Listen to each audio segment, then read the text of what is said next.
Good. Welcome to 224 BrainLink XLab Day Talk Concert. Yeah.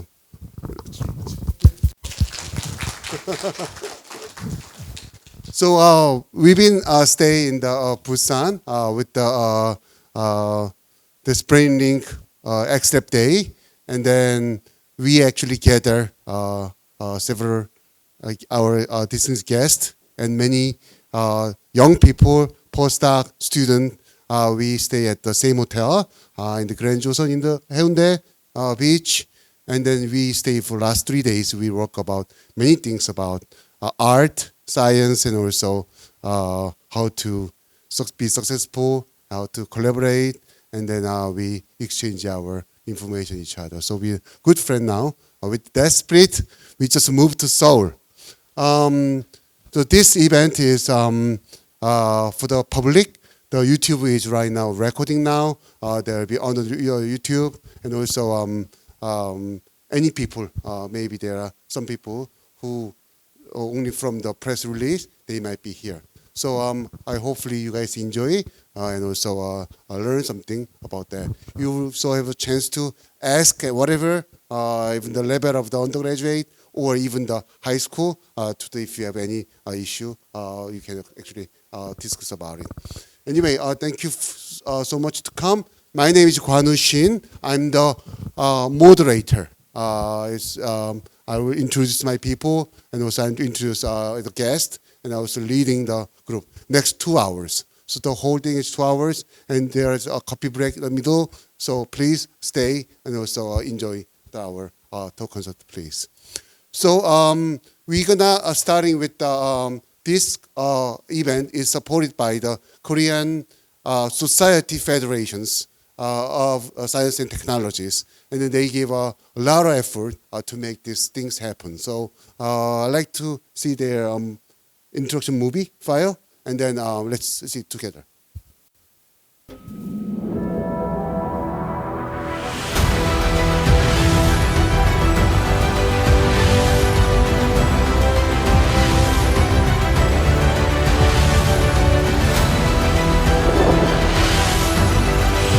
Amidst the world's rapidly accelerating changes and competition, what kind of future are you preparing for? We are chartering a path to the future through science and technology exchanges, bolstered by international cooperation. In this era, where scientific and technological competitiveness is directly linked to a nation's diplomacy and security, the power to overcome such challenges lies in international cooperation that fosters synergy through collective efforts, and from talents who will shape the forthcoming era. The scholars of the world are gathering in Korea. A platform that facilitates exchanges between Korean and international scholars, as well as between seasoned and emerging researchers, is taking shape. BrainLink XLab Day, organized by the Korean Federation of Science and Technology Societies, aims to be a global hub of talent. By consistently enhancing and expanding the global talent network, we're laying the groundwork for a brighter future. By inviting global scholars, XLab Day provides an opportunity for young Korean researchers to glean insights from the vast knowledge and experience of both Korean and international scholars, as well as to engage in collaborative research. BrainLink XLab Day establishes a global science and technology network among overseas scholars and Korean researchers. In 2024, BrainLink XLab Day will be joined by globally renowned scholars, including Professor Luke Pyeongse Lee of Harvard Medical School, Professor Andrew Goodwin of University of Oxford, Emeritus Professor Teruo Okano of Tokyo Women's Medical University, Jeffrey Newmark of NASA Goddard Space Flight Center Research Astrophysics, and Professor Dan I. Anderson of Uppsala University. The discussions will span 12 national strategic technology fields, pivotal to Korea's advancement, including the three game changers: quantum mechanics, nuclear technology, and AI. The event will see the participation of 40 Korean and international scientists and engineers. With two organizers leading each technical segment, the gathering will foster in-depth academic exchanges, encompassing the sharing of recent trends and information in core technology fields, in-depth discussions on research findings, and the sharing of ideas. And talk concerts will be held in collaboration with all BrainLink X-Lab Day sessions. The focus of X-Lab Day is connectivity and sustainability. Following the event, communities and clubs will be established based on each X-Lab Day session to ensure ongoing dialogue among attendees and promote collaborative research. COAST supports the reinforcement and expansion of the networks established through X-Lab Day. COAST, the organizer of X-Lab Day, stands as a beacon for Korea's science and technology society. Established in 1966, its mission has been to safeguard and amplify the rights and interests of scientists and engineers.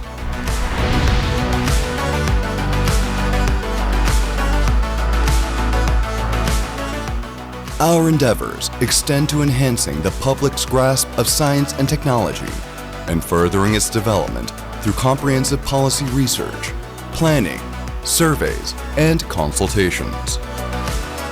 As Korea's largest science and technology network with over 600 affiliated organizations, we are committed to promoting domestic and international cooperation and exchange. In the transformative era of the Fourth Industrial Revolution, where science and technology spearhead groundbreaking challenges, COAST remains dedicated to its role as a facilitator of scientific and technological innovations. 안녕하십니까. 한국과학기술단체 총연합회 회장 이태식입니다. 과총은 사회 참여 확대와 권익신장을 도모하기 위해서 1966년 설립한 공익법인으로서 과학기술단체 육성 지원과 다양한 정책 연구, 기획, 조사, 자문을 통해 과학기술 발전에 기여하고 있습니다. 저는 2023년 과총회장으로 취임하여 새로운 도약을 위한 비전 프라이드 코스트를 선언하였으며 이를 실현하기 위한 운영 목표와 추진 전략을 중심으로 빛나는 100년을 향해 모든 역량을 집중해 나가고 있습니다. 더 나아가 우리나라가 미래 핵심 기술 분야를 선도하는 기술 주권 국가로 자리매김하도록 국가적인 원팀 플레이를 이루는 데 있어 강력한 조력자가 되겠습니다. 대단히 감사합니다. BrainLink X-Lab Day aims to broaden both domestic and international talent networks and become a global hub of talent. By making X-Lab Day into an event that scientists and engineers worldwide eagerly join, we intend to elevate Korea's global standing and bolster national competitiveness. Global Talent Hub, BrainLink X-Lab Day. Okay, good. So normally this talk concert supposed to held at the headquarters of the COAST, which is in Gangnam. It could be good, but I realize there are not many general audience normally. So I brought honorably to Sogang University. So we have the many these guests from many different. So to say to welcome this guest, I invite the Dean of Natural Science, Professor Lee Deok-hyung, and he will give a welcome address before we. Okay, let's welcome Professor Lee.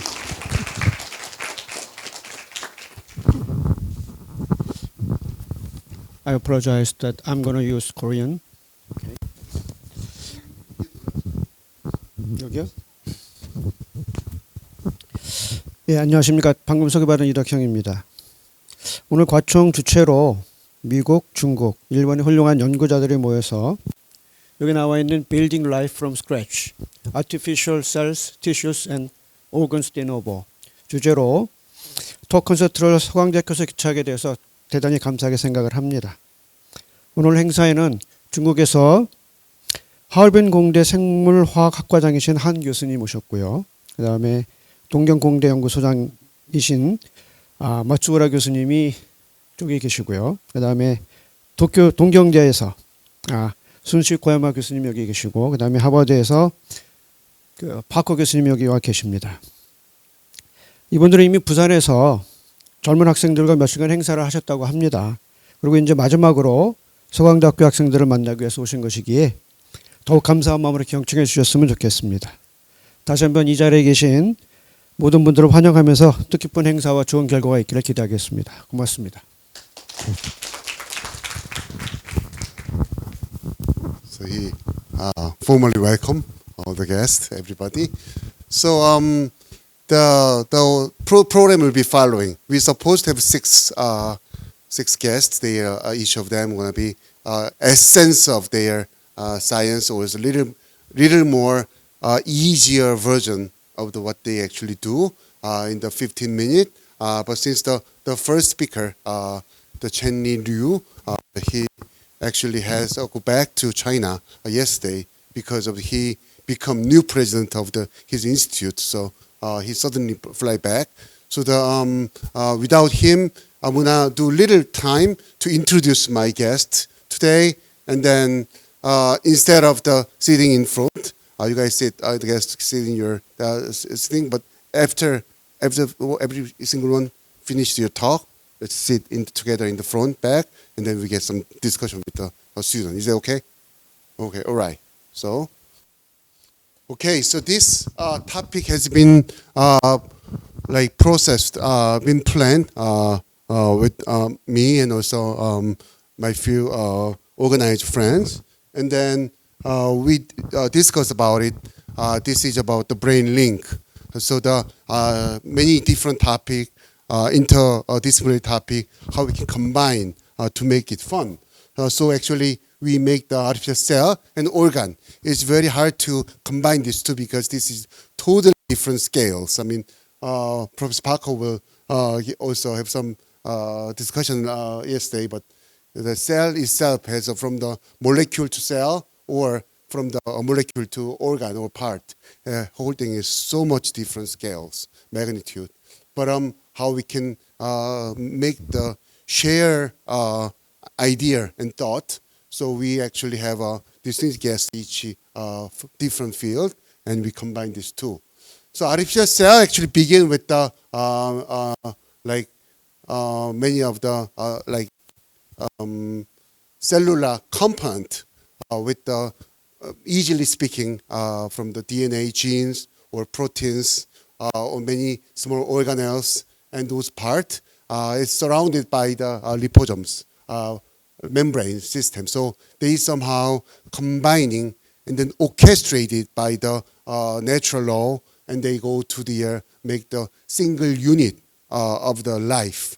So those are how to make this single cell. This we have the a couple of guests here in this field. And another big interesting things are like how the medical part more likely, but this is the how to build the organs. The organ is also many different tissue, different cell, and they also orchestrated. Each cell has to be one single functions. That's normally we call the organs, and how to build this organ. So these two seems very much different, but now each different field make some link of the of this brain link of this event today. So I want to share some of the idea how chemistry working on the original life or with the from normally from the molecular reactions, how the nitrogen, how to oxygen can make the reaction under the certain circumstances, and also biologists can trace back of the DNA to DNA, RNA to RNA, or like mitochondria to mitochondria to making where is our origin of the life. So these two are a little bit far each other, but they try to meet some point. Also, the physicists also try to understand at the specific conditions of life with the like moon forming big impact or some pressure or under the oceans or something, how this reaction has been occurred and how the eventually the first cell has been appeared things. The many theories like RNA world and many things, but anyway, it's just still many people working on where the life has been begin. So the artificial life has been more formally announced in 2010 when the Greg Benters actually create the first gene with the live cell combined. But since then, people has been trying to understand a little bit more artificial gene to create the new functions or multiple protein synthesis from the E. coli or some other things. So the things we can control the gene coding to make it things happens. So the first speaker, where is Tomo? Can you stand up? Let's welcome Tomo Aki-san. So Professor Matsura, he's actually has associate director of they call Earth Life Science Institute. So the combination, he will probably introduce himself, but Earth, starting from the Earth science, from the to the universe, and then physicists and also biologists, they're working together, and then to understand his own understanding, his own research, how to create a living cell. So he will talk about how the first cell has what his perspective is, and then this to build a cell. Many of the effort has been done, like cell pre-expressions or artificial cell, the compositions. So many liposome, E. coli, so-called pure system also developed by the in Japan, microfluidic system. So those kind of activity we'll also briefly review. So the first Chinese Liu supposed to give you on Chinese is a very famous scientist and also a director of the CEAT, the biggest Academy of Science and Technology on the synthetic biology, but he has to go back. I already explained that. But anyway, those things he will also explain how this kind of the process can be assembled and also make the reaction looks like the like an early stage of cell. So I have also a very young and also very challenging scientist from Japan, Sunshi Koyama from the University of Tokyo. He actually studied in the researched in the Germany with one of the biggest lab, MPI, and then he did a lot of interesting works about how to build a cell. So let me introduce Professor Koyama. Stand up. So he will give many interesting video and also the research topics to make the function in a single cell.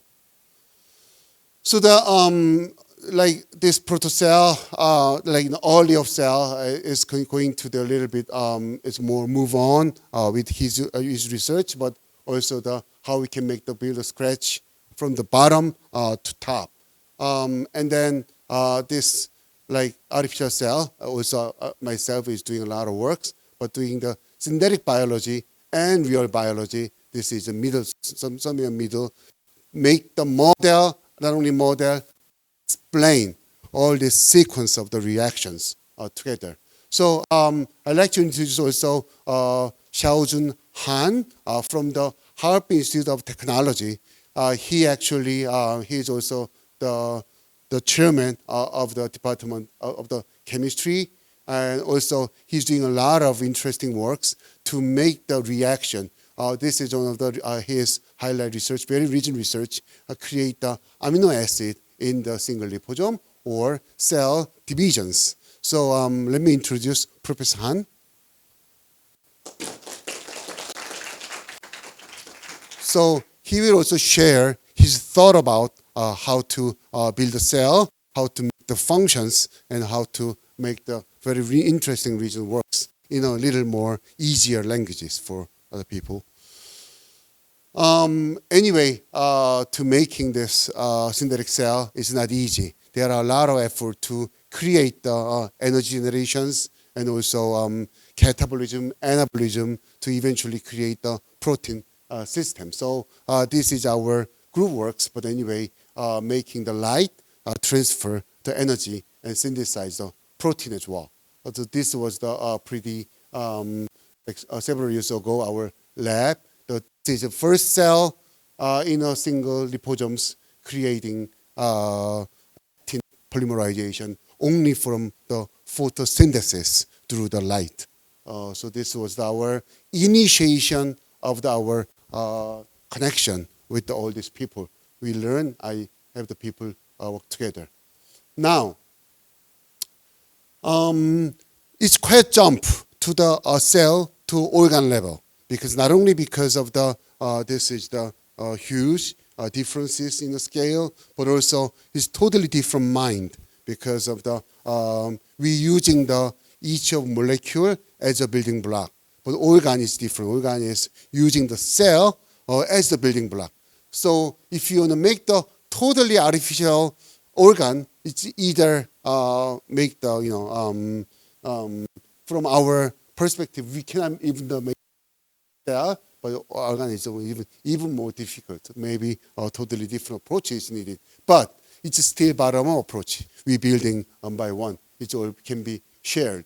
So the we moving out of the cell membrane. There are extracellular matrix, and this connect to the cell, and then make the small cell a tissue. Is at least 2 cells is needed combined. So the bottom-up biology actually gave a lot of the new concept. If the previously drug delivery system or anything was if the tissue is here, we deliver molecule to change their process. But now bottom-up approach might be we using the cell 3D printing or each of the strategy combine, assemble to make the function of the system. So this was the biology 101, but actually eventually understanding of the human being medical things. That's going to be 2 things. So I also want to introduce like distinguished guest from Harvard University, Kevin Parker. He's not only the famous in this the leading leader of the create tissue engineering, but he also a very good friend of the Sogang University. I feel like he's actually our faculty or something like that. So he often come nearly like every single time over the last 12, 13 years. We publish together many paper, many patent, and also we also work for the company and many things. So Harvard to Sogang for the last 10 years, nearly like 44 people from Harvard was been staying on this campus nearly like 1,000 days, and the Sogang people went to Harvard like nearly like 800 days. So his actually research is really interesting to build a heart. They're using with the proteins, fibers, extracellular matrix, and shaping at the large scale, and then make their functions. And also eventually he tried to make this heart to actual patient as well. So let me introduce Professor Parker. So he will also explain how we can make the heart, or how to make the organ, or how to coordinate the whole system to be works. So as a combined, all this is bottom-up approach, bottom engineering. So hopefully, in Sogang University we don't have biomedical engineering here.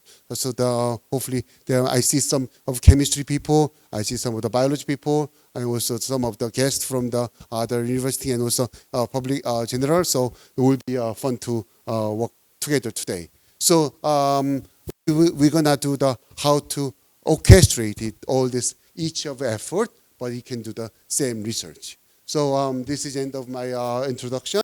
So I introduce all. So the we'll call one by one guest for like each one of them has a nearly 15 minutes.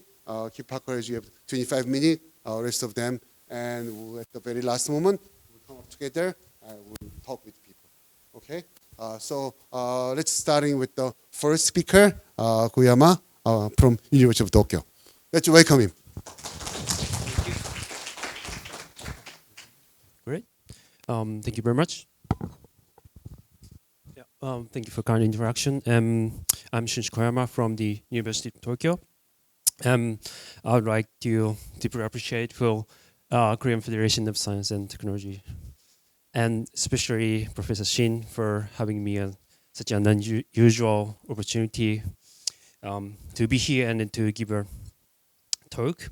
As it is a public event, public talk, I'm going to be very short and I'm going to be as easy as possible, especially for a special guest. And so what I'm going to introduce today is building up higher order protein functions by design.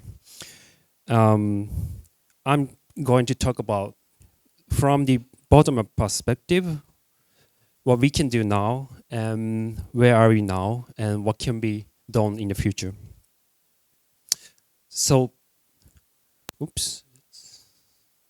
Okay, sorry. Let me briefly introduce bottom-up synthetic biology. So, in the field of bottom-up synthetic biology, many researchers are thinking how we can reboot the cell, reboot the life from scratch. So now the bus from the lots of investigation of in the molecular biology, now we know almost all components of life, which is a cell, and we know the membrane compartment, which is basically composed of lipid. We know genetic information, DNA, and we know lots of knowledge about the metabolic pathways. And what we are aiming is we are usually trying to make a cell, which we call artificial cell or synthetic cell, to like rebuild or recapture the cellular functions. Of course, the ultimate aim of the field is to create or recreate a life entity, like as a like basically single cell. So, from by my previous boss that said, so the underlying question of synthetic biology is not be how a biological system actually functions, but rather how it could, in principle, function with a minimal set of elements. So the idea is how many components we need to build a cell. Of course, that's quite challenging. One reason is so this cells has a lot of functions, and biological functions. Most of biological functions comes from proteins. So this is why proteins are such diverse in functions, and of course, as you can see here, in shapes as well. This is also why it's quite interesting to study proteins, because they are very much unpredictable in their functions, and we need to have a lot of work to basically unsolve the basic relationship between like protein structure and function and so on. So first, I'm gonna briefly introduce how bottom-up SynBio for cell division can do, because I'm very much interested in like cell division and protein functions, especially higher order protein function. So these are some examples of protein higher order functions. For example, like spindle formation and mitosis, or like spatial actin organization, or like special protein waves inside bacterial cells. How they can be happen that, so there are always many number of proteins working together to form such a like pattern formation, and usually there are like hundreds, thousands, or even tens of thousands of protein molecules to work together, and usually they merge. It's very spatially dynamic, like hundreds of micrometer scale or patterns, and also often they are very temporary dynamic, which means you can only observe such a dynamic phenomena in like minutes or even hours of time scale. And this is why it's also very difficult to design and difficult to understand, because these proteins are always interacting each other, so which means that there's tons of protein-protein interaction. Also, these proteins always interacting with lipid membranes, and many times they also interact with DNAs. So we have to consider a lot of interactions between protein and other molecules. So this is basically the minimal biological pattern formation, which is happening inside the bacterial cells. So there are two bacterial cells, and you can see something moving in it. So this is a protein called MIND, and they're like special temporarily oscillate inside the cell. Why they oscillate? Basically, they oscillate to decide where to divide into two daughter cells. This special oscillation is basically organized by two proteins called MIND and MINE, and there's another protein MINC. And also, for the division ring formation, there's, essentially two components, and which is called FTSZ and FTSA.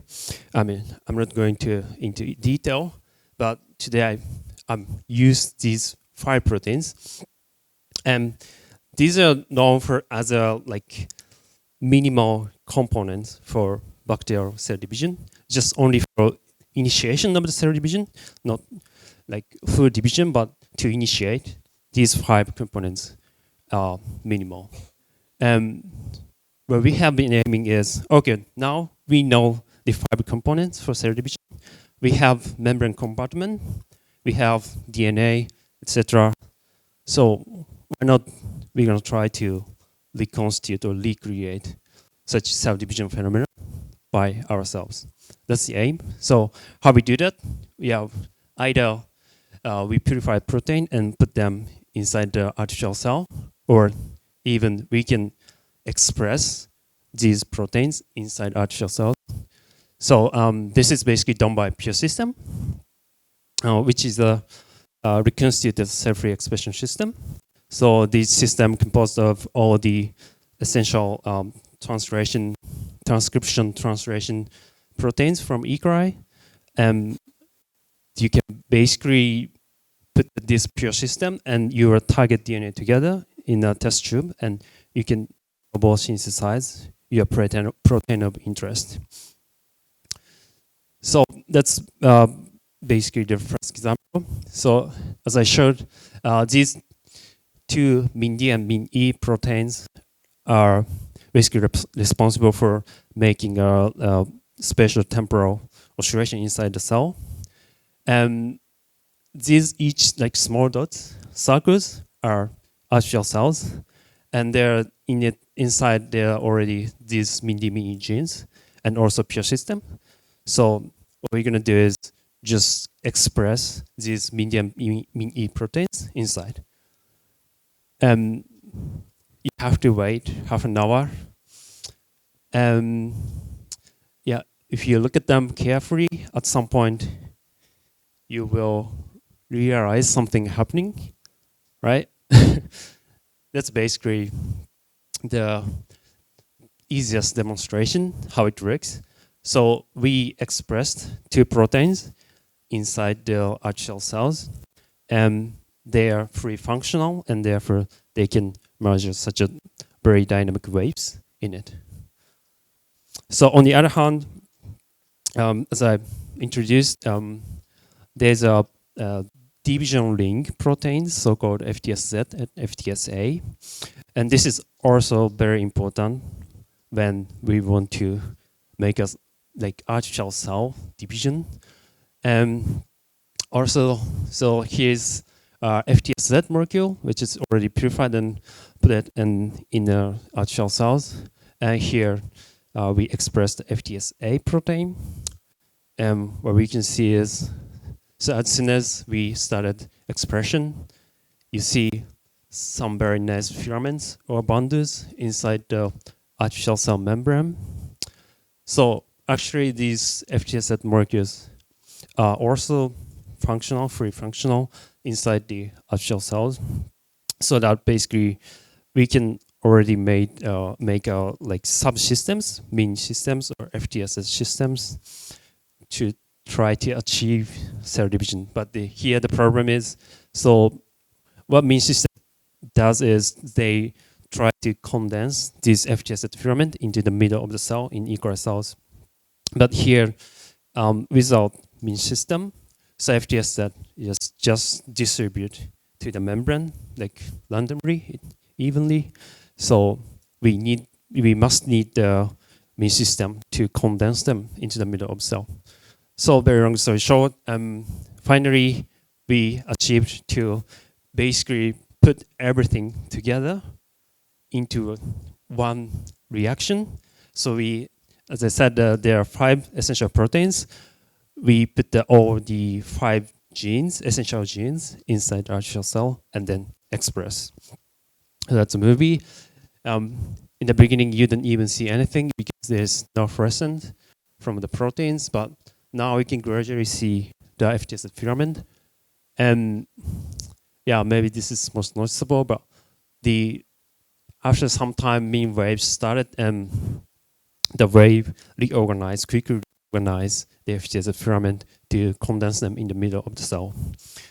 Maybe this is a bit better. So on the left side, you can see, yeah, I hope you can see the FTSZ filaments.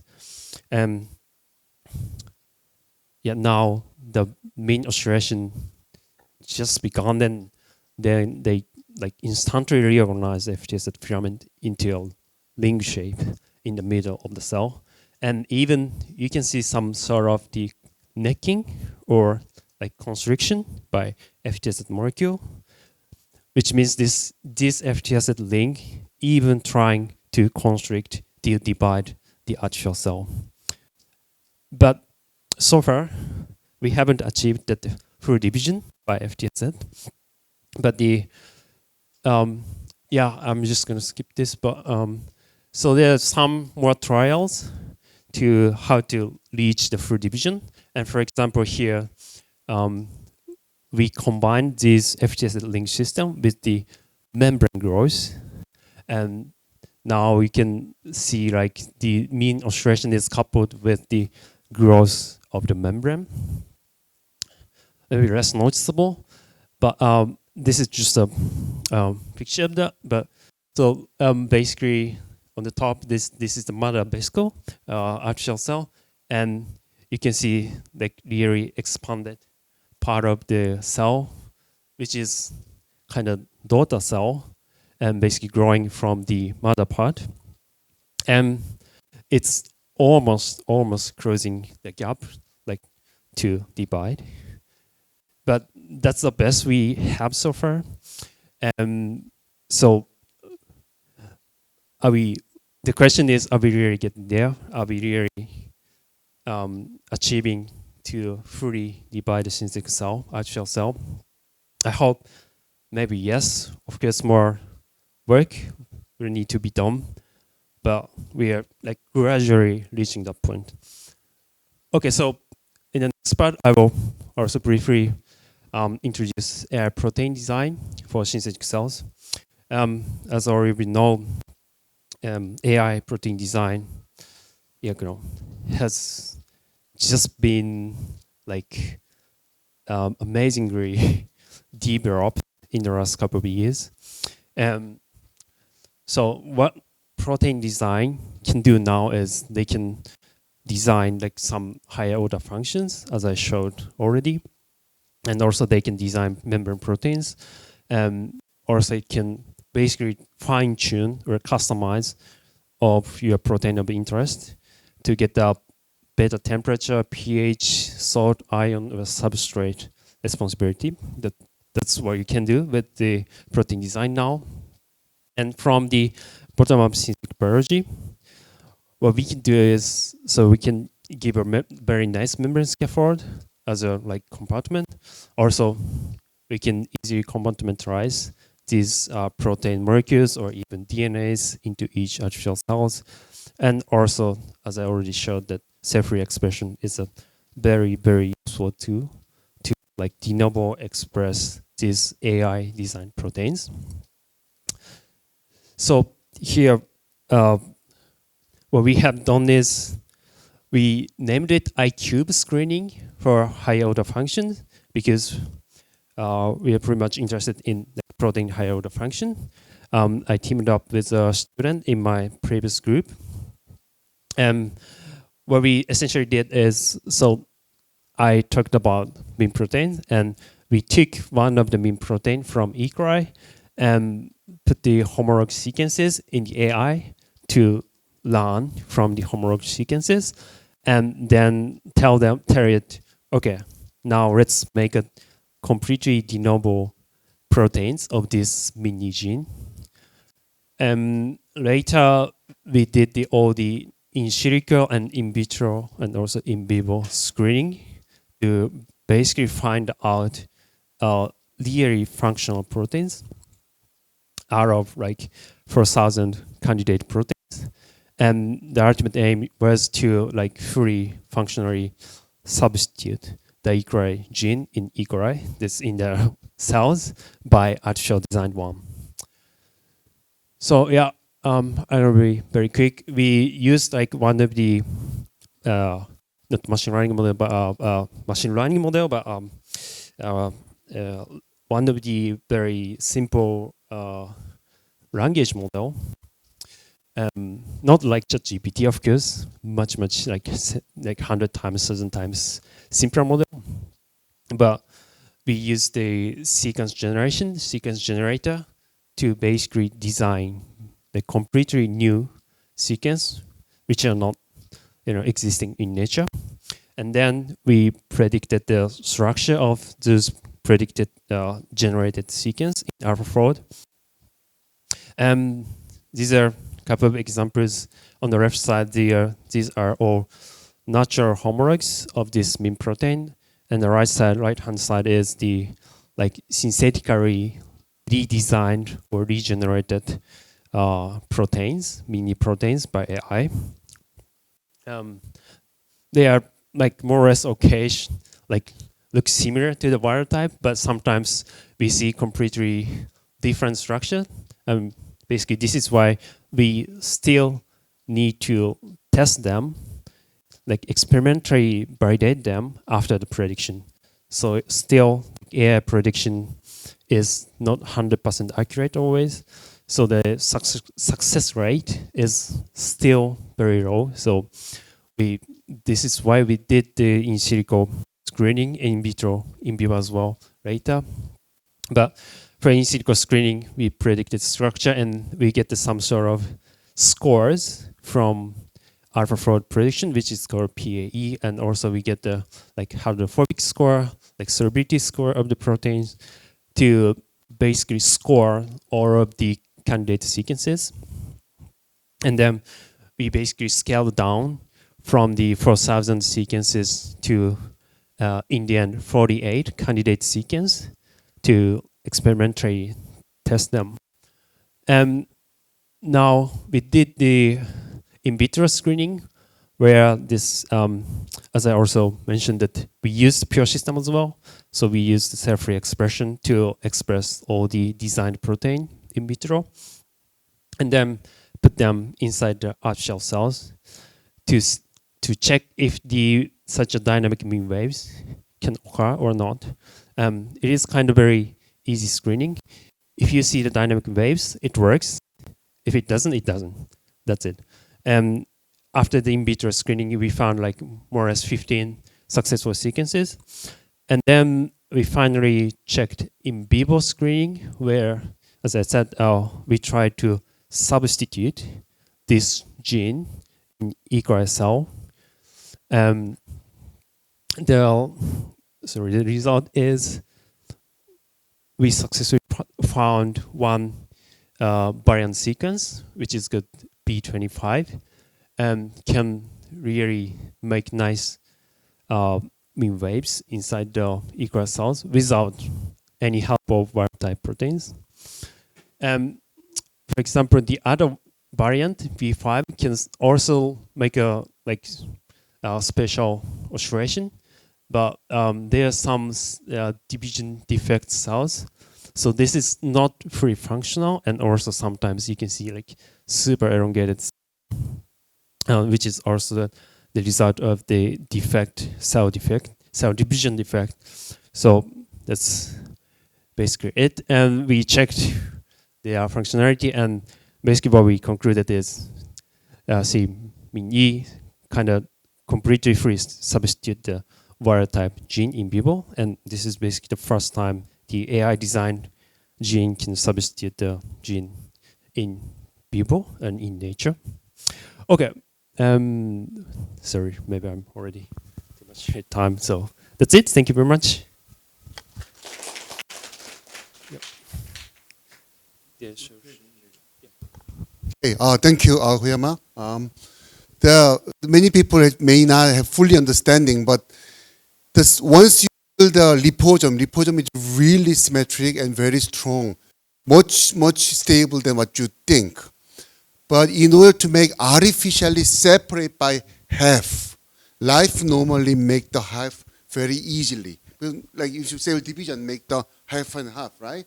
So somewhere, one way or the other, we have to make the line between two volume in the exact middle. And then what Okuyama was introduced was the protein called like series of the protein.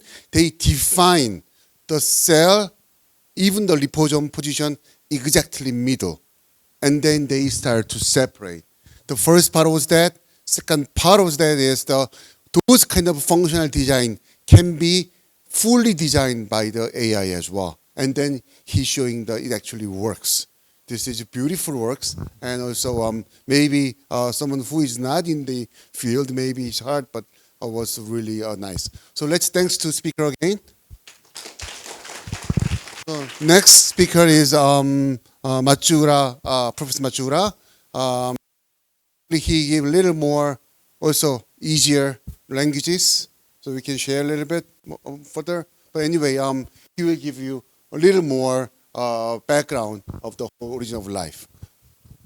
Okay.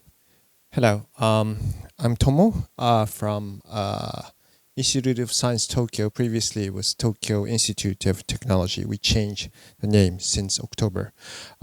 Today I will be talking about artificial cells and reconstituting blah blah, but I will first start with a brief introduction about what we're doing. And so Kwang said, gave a very nice introduction to artificial cell, but just to remind you what the whole concept in this field is, I would like to use this slide. And the idea is to start from defined components that mostly constitutes the current living systems, like small molecules, nucleic acids, proteins, phospholipids. These are very well known already because of the advanced technologies which we have already. And since we know what the cell is made of, we might be able to use these components to make the artificial cells from scratch, so from bottom to the real living cell.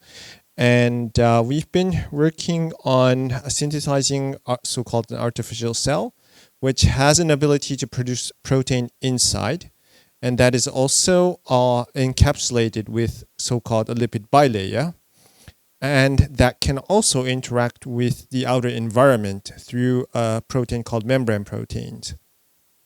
The name isn't important. The important thing is that the real image under confocal microscopy looks like this, where this is somewhat similar to what Koyama-san was showing before, But here we are synthesizing a particular membrane protein. The name isn't important. The important thing is that the fluorescence you see on the edge are coming from the protein synthesized inside our artificial cell. And I would like to first explain to you a little bit about what translation transcription reaction, namely the pure system, is. It's kind of overlapping with Koyama-san. But this is, again, what I'm trying to say here is that we all make everything from defined components. So we know all things that are, we know what we mix there.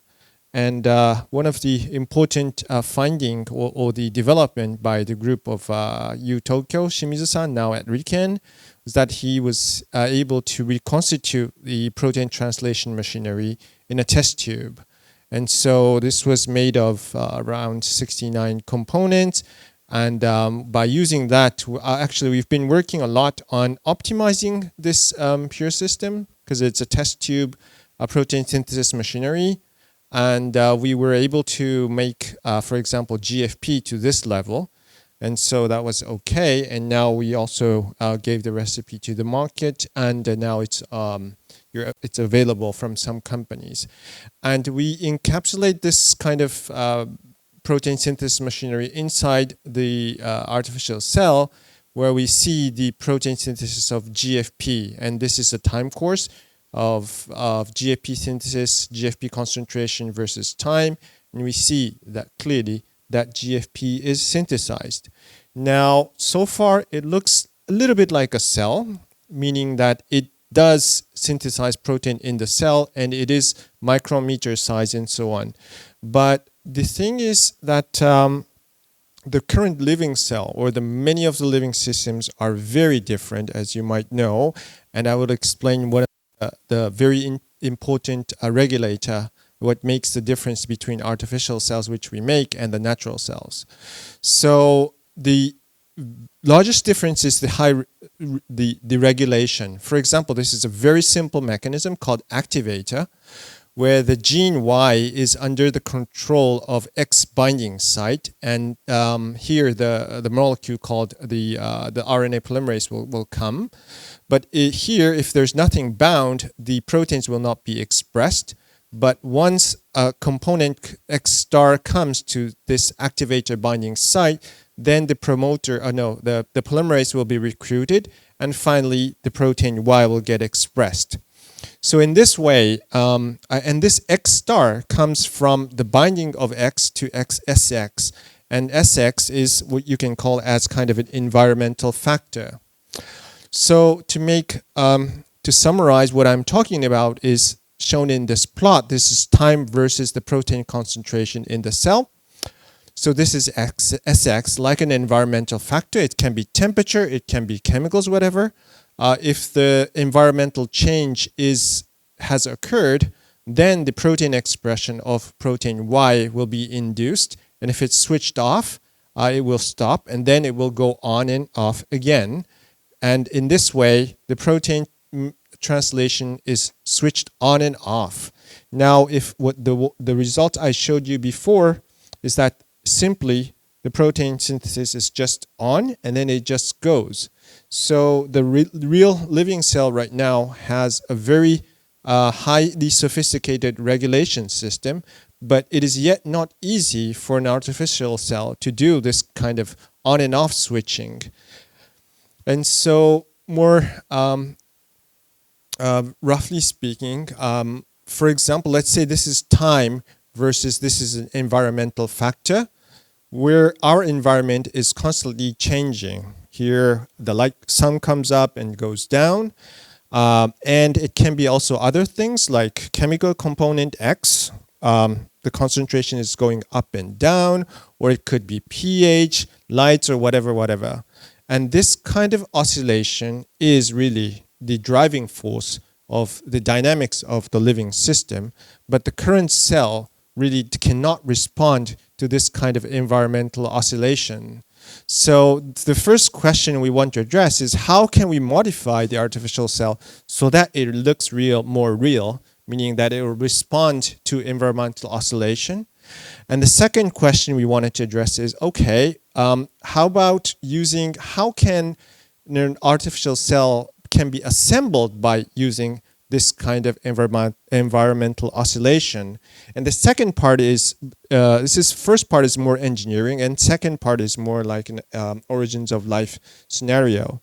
So let me specify the question we wanted to address. We show in this talk that the artificial cell that switch proteins on and off depending on the chemical environment can be synthesized in the lab. And we will also show that that another environmental fluctuation or oscillation can be used as a driving force to make a protocell.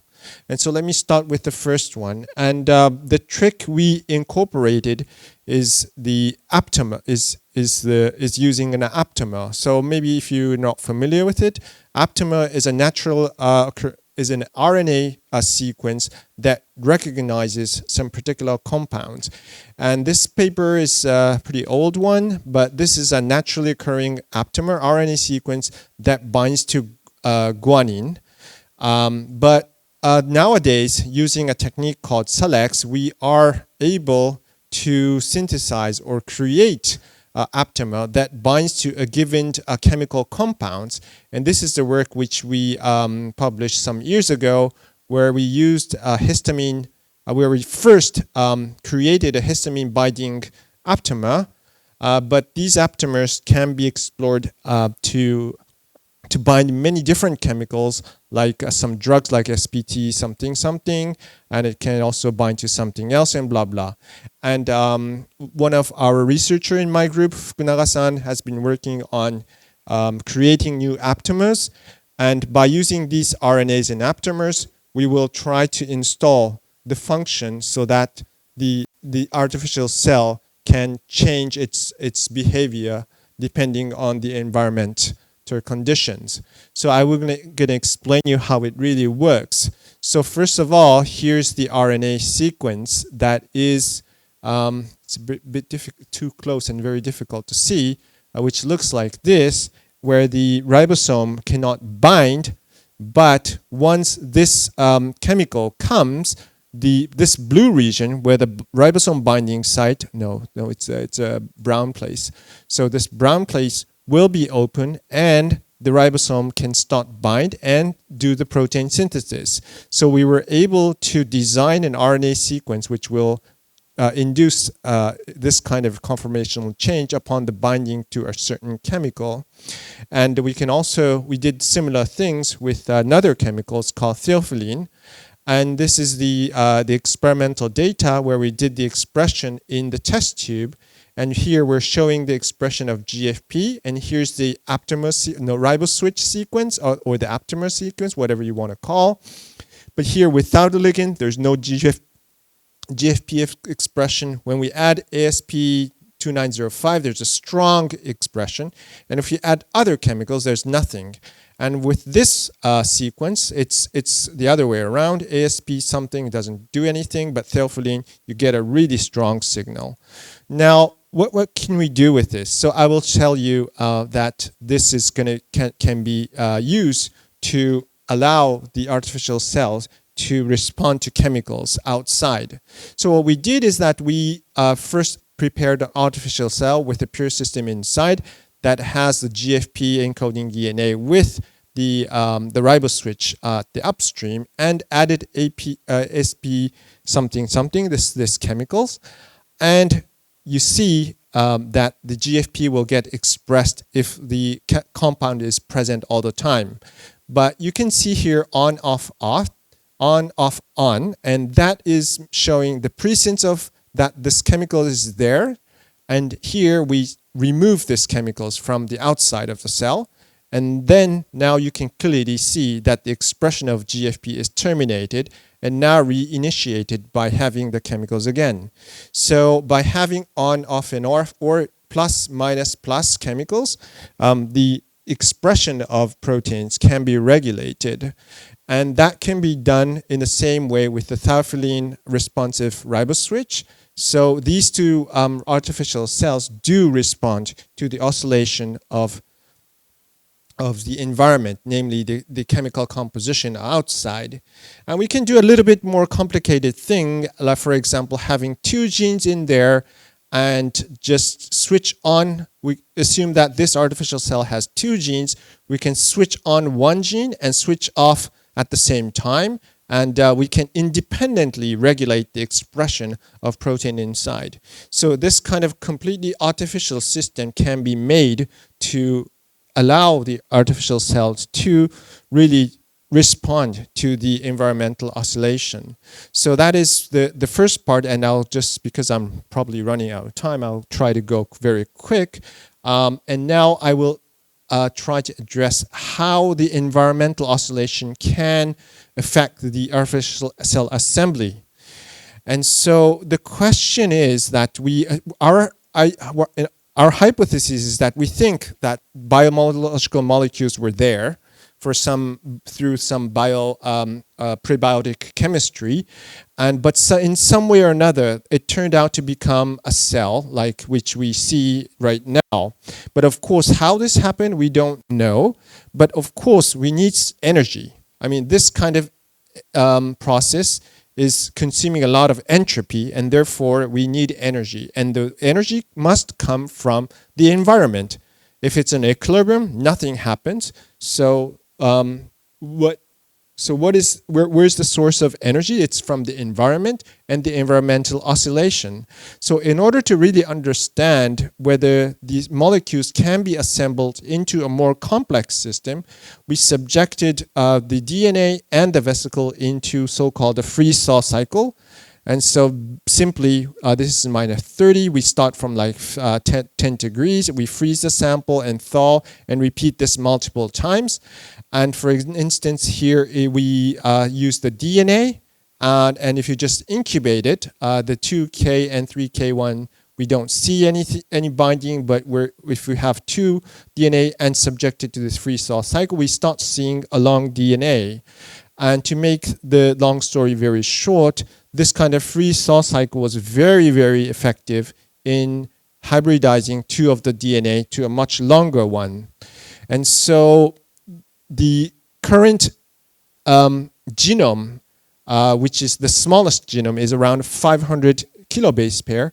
And we're thinking that it might be possible to start from a very short oligonucleotide that might have been possible to be synthesized through a prebiotic condition, and through the freeze-thaw cycle, we might be able to achieve a DNA with the genome size. And the next approach is to subject the vesicles, the liposomes, into a freeze-thaw cycle and ask what we can do with it. And I'm not going to go too much into detail about it, but the point is that if we put these kind of vesicles or compartments into freeze-thaw cycle, it becomes larger and larger. And that's the finding we're showing. And in addition to that, another very important thing is that it is strongly dependent on the chemical structure of the compartment. And that's actually the finding. And I'm just going to wrap up a bit, quickly go. So in summary, the environmental oscillation, meaning freeze-thaw cycle, was able to make the DNA longer and also made the vesicle to grow. So now our final goal would be to ask how freeze-thaw cycles or this kind of environmental oscillation can contribute in creating cells in the lab. So that's going to be the challenge in the next 10 years or so. So these are my group members and the fundings, and thank you for your attention.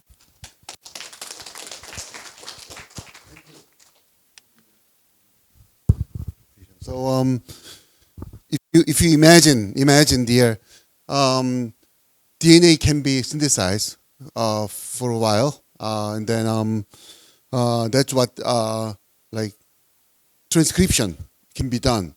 But to make the translation, to make the real proteins, is now messenger RNA is working. And then whatever he actually produces is the ribo switch. So we can control how the protein can be synthesized in the artificially.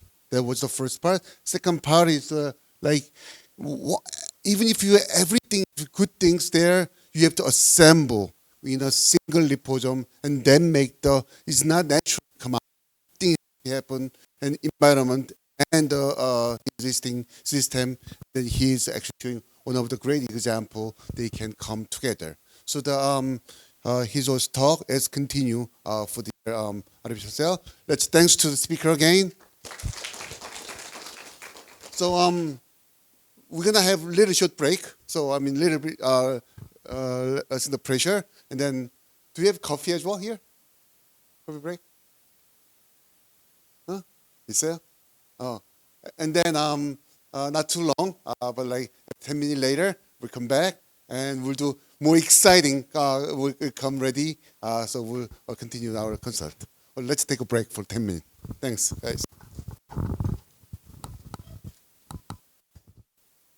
All right. So the first two talk has been done, and then the second part, we actually increasing our scale to the little bit bigger case. So if the first one was there, how we can build a cell, and you see some of the very exciting, very region result, and also how to separate the cell and how to make the cell to assemble.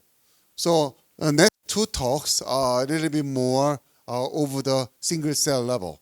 So the Xiaojun Han, he will give a talk about how the cell become more like tissue level of the collective behavior. Let's welcome Xiaojun Han from Harbin.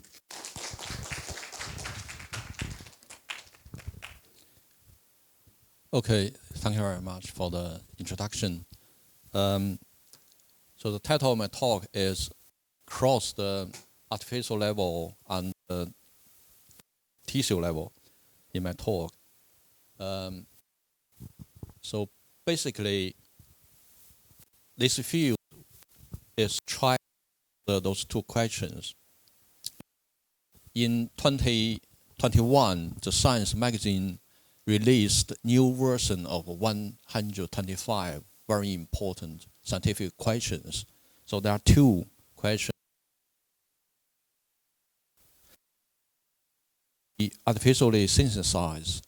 And the other one is how are biomolecules organized in cell to function orderly and effectively. So these two questions is really related to the artificial cell field.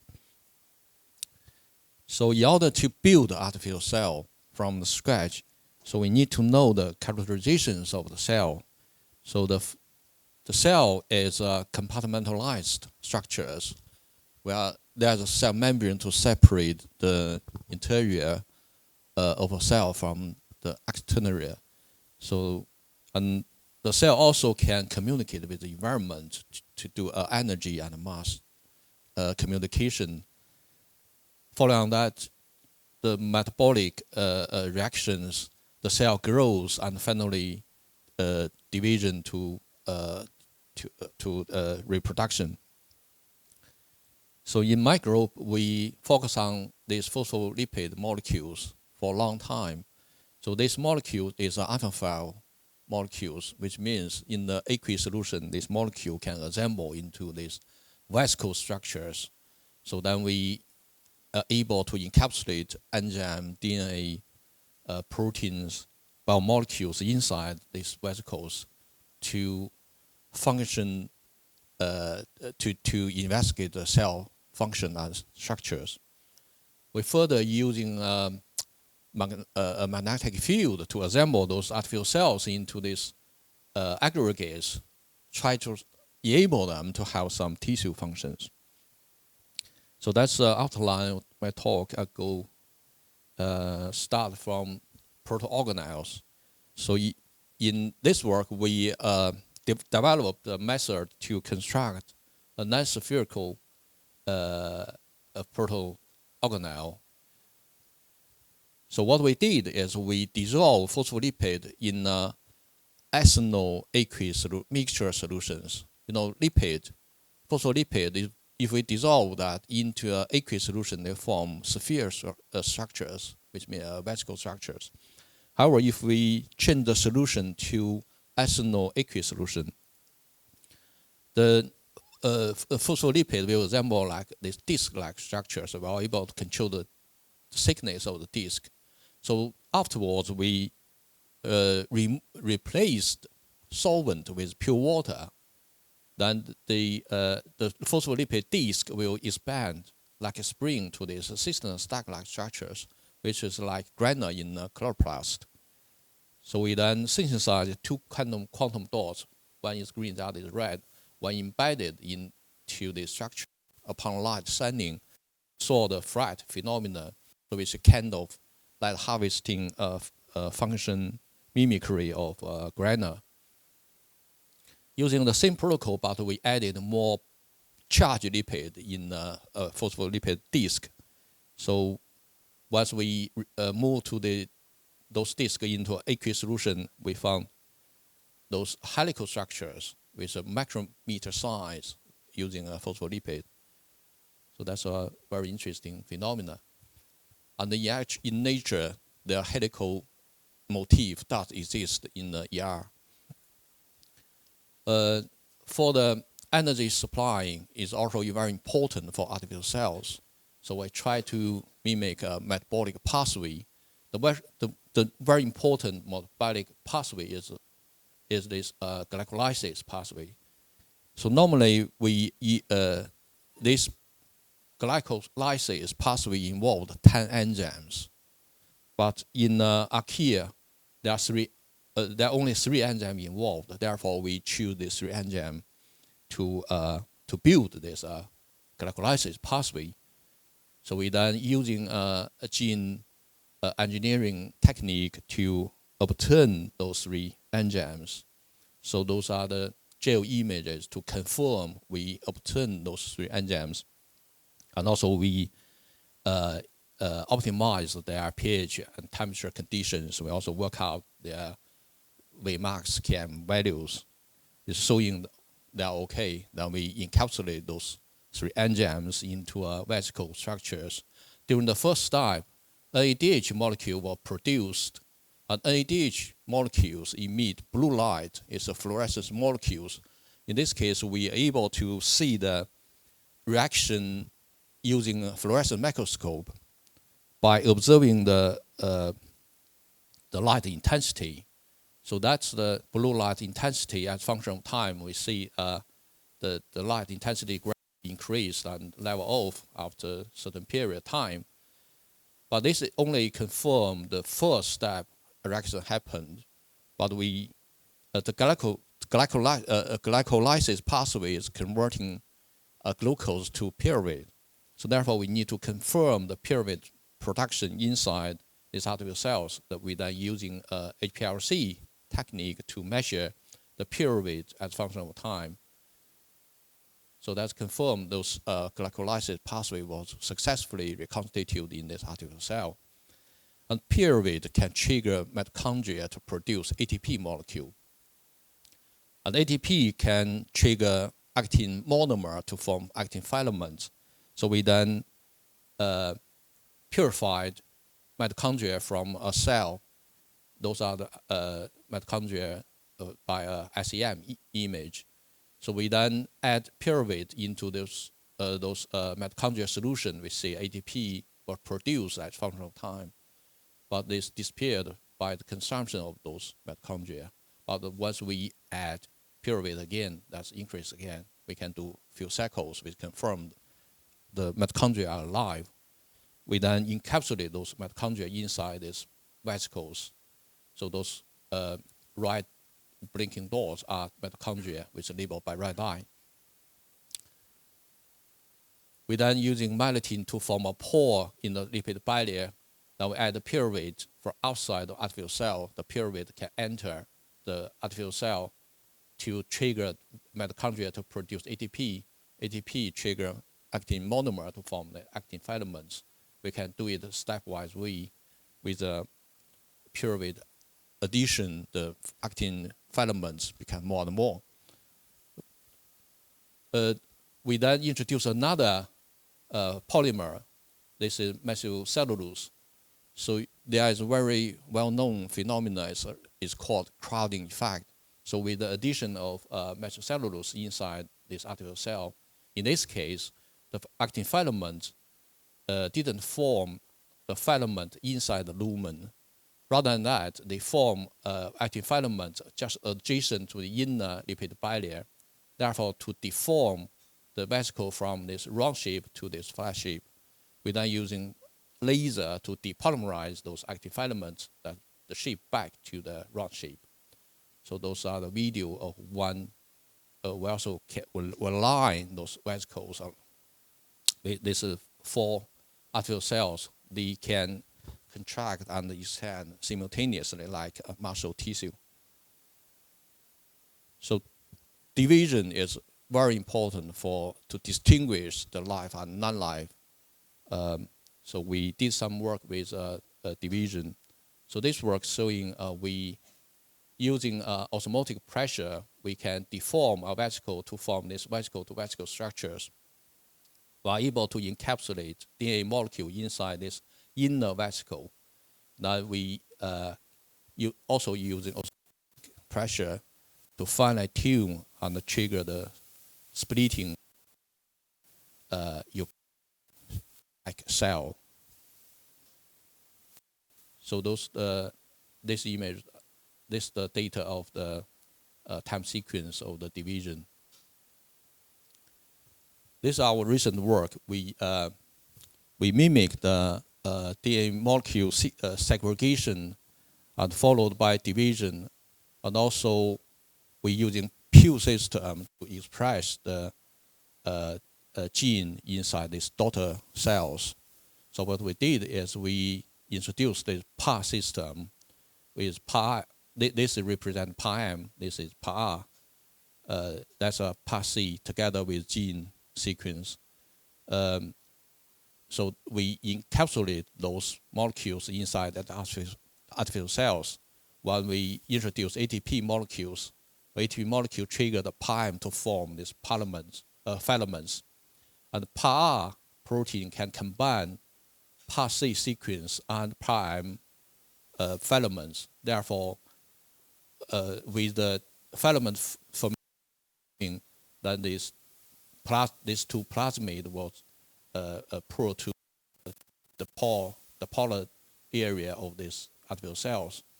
Without using laser to cut these PAM filaments and also make it division like that, we heat it to 37 degree with the help of Pew system.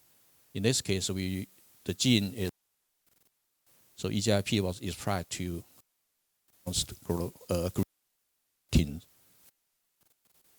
So that's the data of PAM, PAR. We investigate those interaction using geo image. So those the PAM filament formation in the jaw. This is inside. Yeah, as I'm going, the filaments increase gradually. Then the laser can cut this filament into 2 small filaments inside the GUV. We then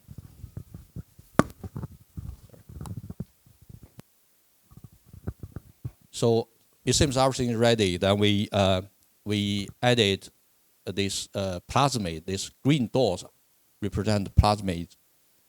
So with a PAM filament formation, we see these 2 DNA was segregated evenly into this toward the edge of the vesicles.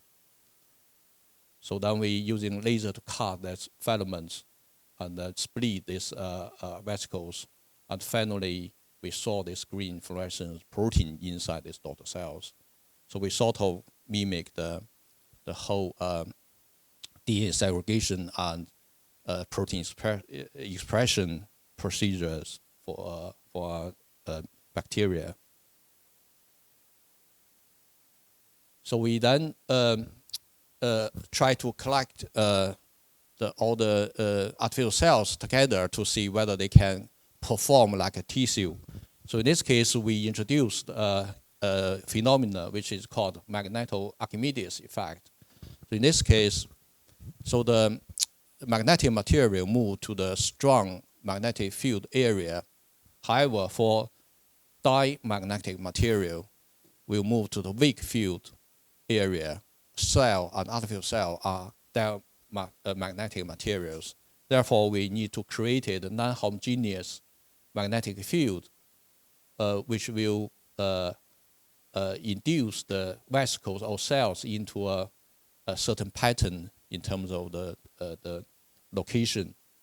So in this case, we can form a green vesicles, red vesicles, and green vesicles again. So we have this spatial coded tissue-like structures. When using exact same principle, this case we using nickel mesh, we can create this hat-like artificial aggregates. And also we using two artificial cells to form this proto-tissue, which can produce nitrogen oxide. The nitrogen oxide is very important because the nitrogen oxide can broaden the blood vessel, which kind of this proto-tissue can have potential biomedical application in for the heart disease. So finally, we've come to the conclusions. We developed a method to produce non-spherical proto-organelle, and we successfully reconstitute glycolysis pathway inside artificial cells. Then we did division and gene expression in the daughter cells, and we build this spatial coded artificial tissue and their functions. And finally, thank you for attention. So he actually showing the very essential part of the starting from the organelles, and then make the expressions and cell separations and separate cell expressions, and then cell to cell combining, make the proto tissue even.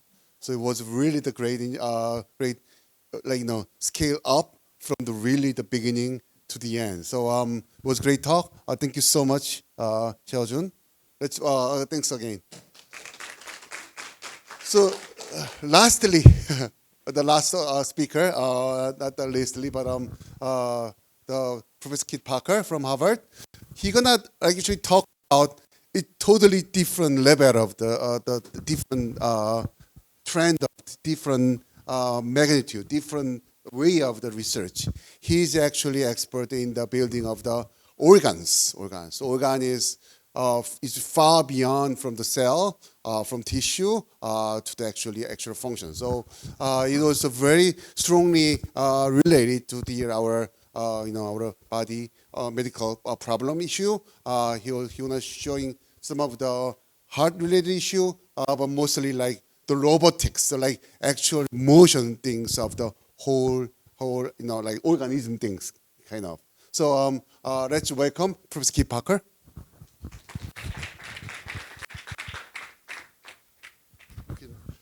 Yeah, Will, I'll come out. Thank you for inviting me. I feel like I'm at home when I'm here at Sejong University. Quan Wu and I have been friends and publishing together for several years. It's been my richest collaboration and friendship in science. Also very honored today that my former trainee, Professor Hyung-Suk Lee at Yonsei University, his group has come here today. So very honored that you would come here and to see us talk. Thank you very much. I appreciate this. So I've got 30 minutes, 40 slides, and thanks to that angel who brought me the Starbucks, my heart rate is about 160 right now. So I think we're going to get through all this. This is my research group. We got all kinds of scientists, and we've got artists. You're going to see a little bit of the artwork as we go through the presentation. But we have a pretty broad international reach in terms of our collaborations. Our strongest, obviously, is here in Seoul with Quan Wu's team. So our goal is to build a heart. It's a pretty complex goal. It's a complex tissue. Once you're born with the number of cardiac muscle cells, about 2 days after you leave the womb, same number of cells for the rest of your life until you have a heart attack and accidentally kill some of them. But we spend a lot of time trying to understand how to build a heart. How it builds itself is a big part of that. And so if we want to build a heart, learning how to use cardiac muscle cells as building materials has been a big part of that. And you can kind of see the timeline. First, we started trying to build cardiac muscle cells, understand how they build their sarcomeres, contractile apparatus, and the like, how they form a laminar ventricular muscle tissue, and how to take these tissues and turn them into pumps, get spatial temporal control pump, all the way to trying to build a heart. Now, it turns out that along the way, we did something that we weren't expecting. We kind of pioneered a new field in robotics called biohybrid robotics. I say pioneered. We weren't the first team to ever build a biohybrid robotic. That was Hugh Herr and Bob Dennis many years ago when they took a whole muscle bundle out of a frog and they put it into a robot. Later, Carlo Montenegro used a couple of beating cells to make a small robot. But we were the first ones to kind of turn this into a field using engineered tissues and biomimetic design to do this kind of thing. That's the story I'm going to tell you today, because along the way, while we were building these robots, we learned quite a bit about how to build the heart. As a matter of fact, I've learned more about how to build the heart by building robots than I've learned from building heart tissue. So the heart is built like a roll of toilet paper or paper towels. It's a laminar two-dimensional tissue which is wrapped into a three-dimensional form around the ventricular and atrial cavities. So with that in mind, the idea is we want to be able to build this. You'll notice that these cells and tissues are aligned. They're anisotropic, and they're wrapped helically around the ventricular cavities so you can squeeze blood out from the very bottom. You get the maximum stroke volume every time your heart beats. So several years ago, in order to build laminar cardiac tissue, I hope that this movie is going to run. I'm a little bit worried that it's not. Yeah, here it is. Yeah. We worked with George Whitesides, and we developed this technique called muscular thin films, where you build an engineered piece of laminar tissue onto a polymer thin film. You can detach it because you did it on a sacrificial layer, and you can build all these different actuators. And you can see this when it turns sideways. You can see how the cardiac muscle cells are aligned. Depending on how you cut the film out of the substrate here, you can make different kind of actuators. And the idea was that we wanted to be able to wrap these pieces of laminar tissue and make our own ventricles. But we also found that what you could do is you can make actuators and you can make little swimmers. Get these movies here to start here. Yeah. So here you can make different actuators. You can get them to bend and grab stuff depending on how you stimulate them. Here you can make these little swimmers. Looks a little bit like a crude stingray. In this one, we're field stimulating this with electrodes, and these cells are aligned in a longitudinal direction here. So when you stimulate them, they contract, this thing starts to swim. These cells are isotropic. There's no break in symmetry. So when this thing beats, it just twitches. All of you have hearts that are built with your tissues lined like this, not like this. When you have a heart attack and it disorganizes the extracellular matrix in your heart, then the cells reorganize maybe in that scar and they look a little bit like this. That's why people have a hard time surviving after a heart attack. So the point was we had figured out a way to make actuators, robotic actuators with cardiac muscle cells en route to trying to build laminar ventricular myocardium. So, let me see if I can get this thing to advance. Several years ago, I went to the New England Aquarium with my daughter, and I was watching these jellyfish swim, and I pulled my phone out of my pocket and took a photograph. You can see the flash here. I was looking at these jellyfish, and I thought, this is roughly beating like a heart. It goes like this. And it looked like it was so thin, it was about a monolayer tissue. And I thought, this looks very similar to this. I bet I can build this. And so we spent a lot of time, Professor Lee, Crystal Ripplinger, who's now at University of California, University of California, Davis, Adam Feinberg, who's now at Carnegie Mellon University, who spoke at this conference 2 years ago, Megan McCain, who's at the University of Southern California, and also Jana Nawath, who's now a faculty member in Munich, all teamed up together, and we came up with this whole idea of building a tissue-engineered jellyfish. And really what we were doing was trying to compare this to the heart. Now take a look at this. This is the anatomy of the jellyfish. You've got this dome here, and you've got these lappets. and the muscle tissue is aligned inside these lappets. These are the spatial scales. They're organized, striated muscle, just like the cardiac muscle cells in your heart with these sarcomere structures. They're aligned in a myofibril like this. They put bundles of this muscle inside the lappet, and when these things contract down, they get a thrust, they push a volume, and they can swim. So we spent a lot of time trying to study these things, trying to figure out how to build them, and we made a map of where all the cells were inside these little juvenile jellyfish. And once we made this map, we decided to use our muscular thin film technology to build this. So you can go back and take a look and understand why we were thinking about building this robot. Take a look at the spatial scales. The jellyfish, like the size, it's roughly the size of a small heart, if you take one of those chambers. But you can see where the only common architecture here, really fine resolution architecture, is at the sarcomere. So when we made that map of where the cells were, the cells are shaped very different than the jellyfish. So what we did really was we made a map of where all the cytoskeletal motors were arranged inside the cell, because we knew if we controlled the boundary conditions that we put on these cells, we could align those molecular motors, the active myosin motors inside the sarcomeres, the same way in the jellyfish. So we made a map of all these cells. We took PDMS. We shaped it just like a jellyfish. And the idea was we microcontact print the extracellular matrix down here, put the cells on top. So this is an immunostain of the lappet in the jellyfish. That green showed you the muscle. This is the way they contract, and you can put a jellyfish in a bucket of salt water and stimulate it, and you can drive the way it swims. You can see how these things contract down when they swim.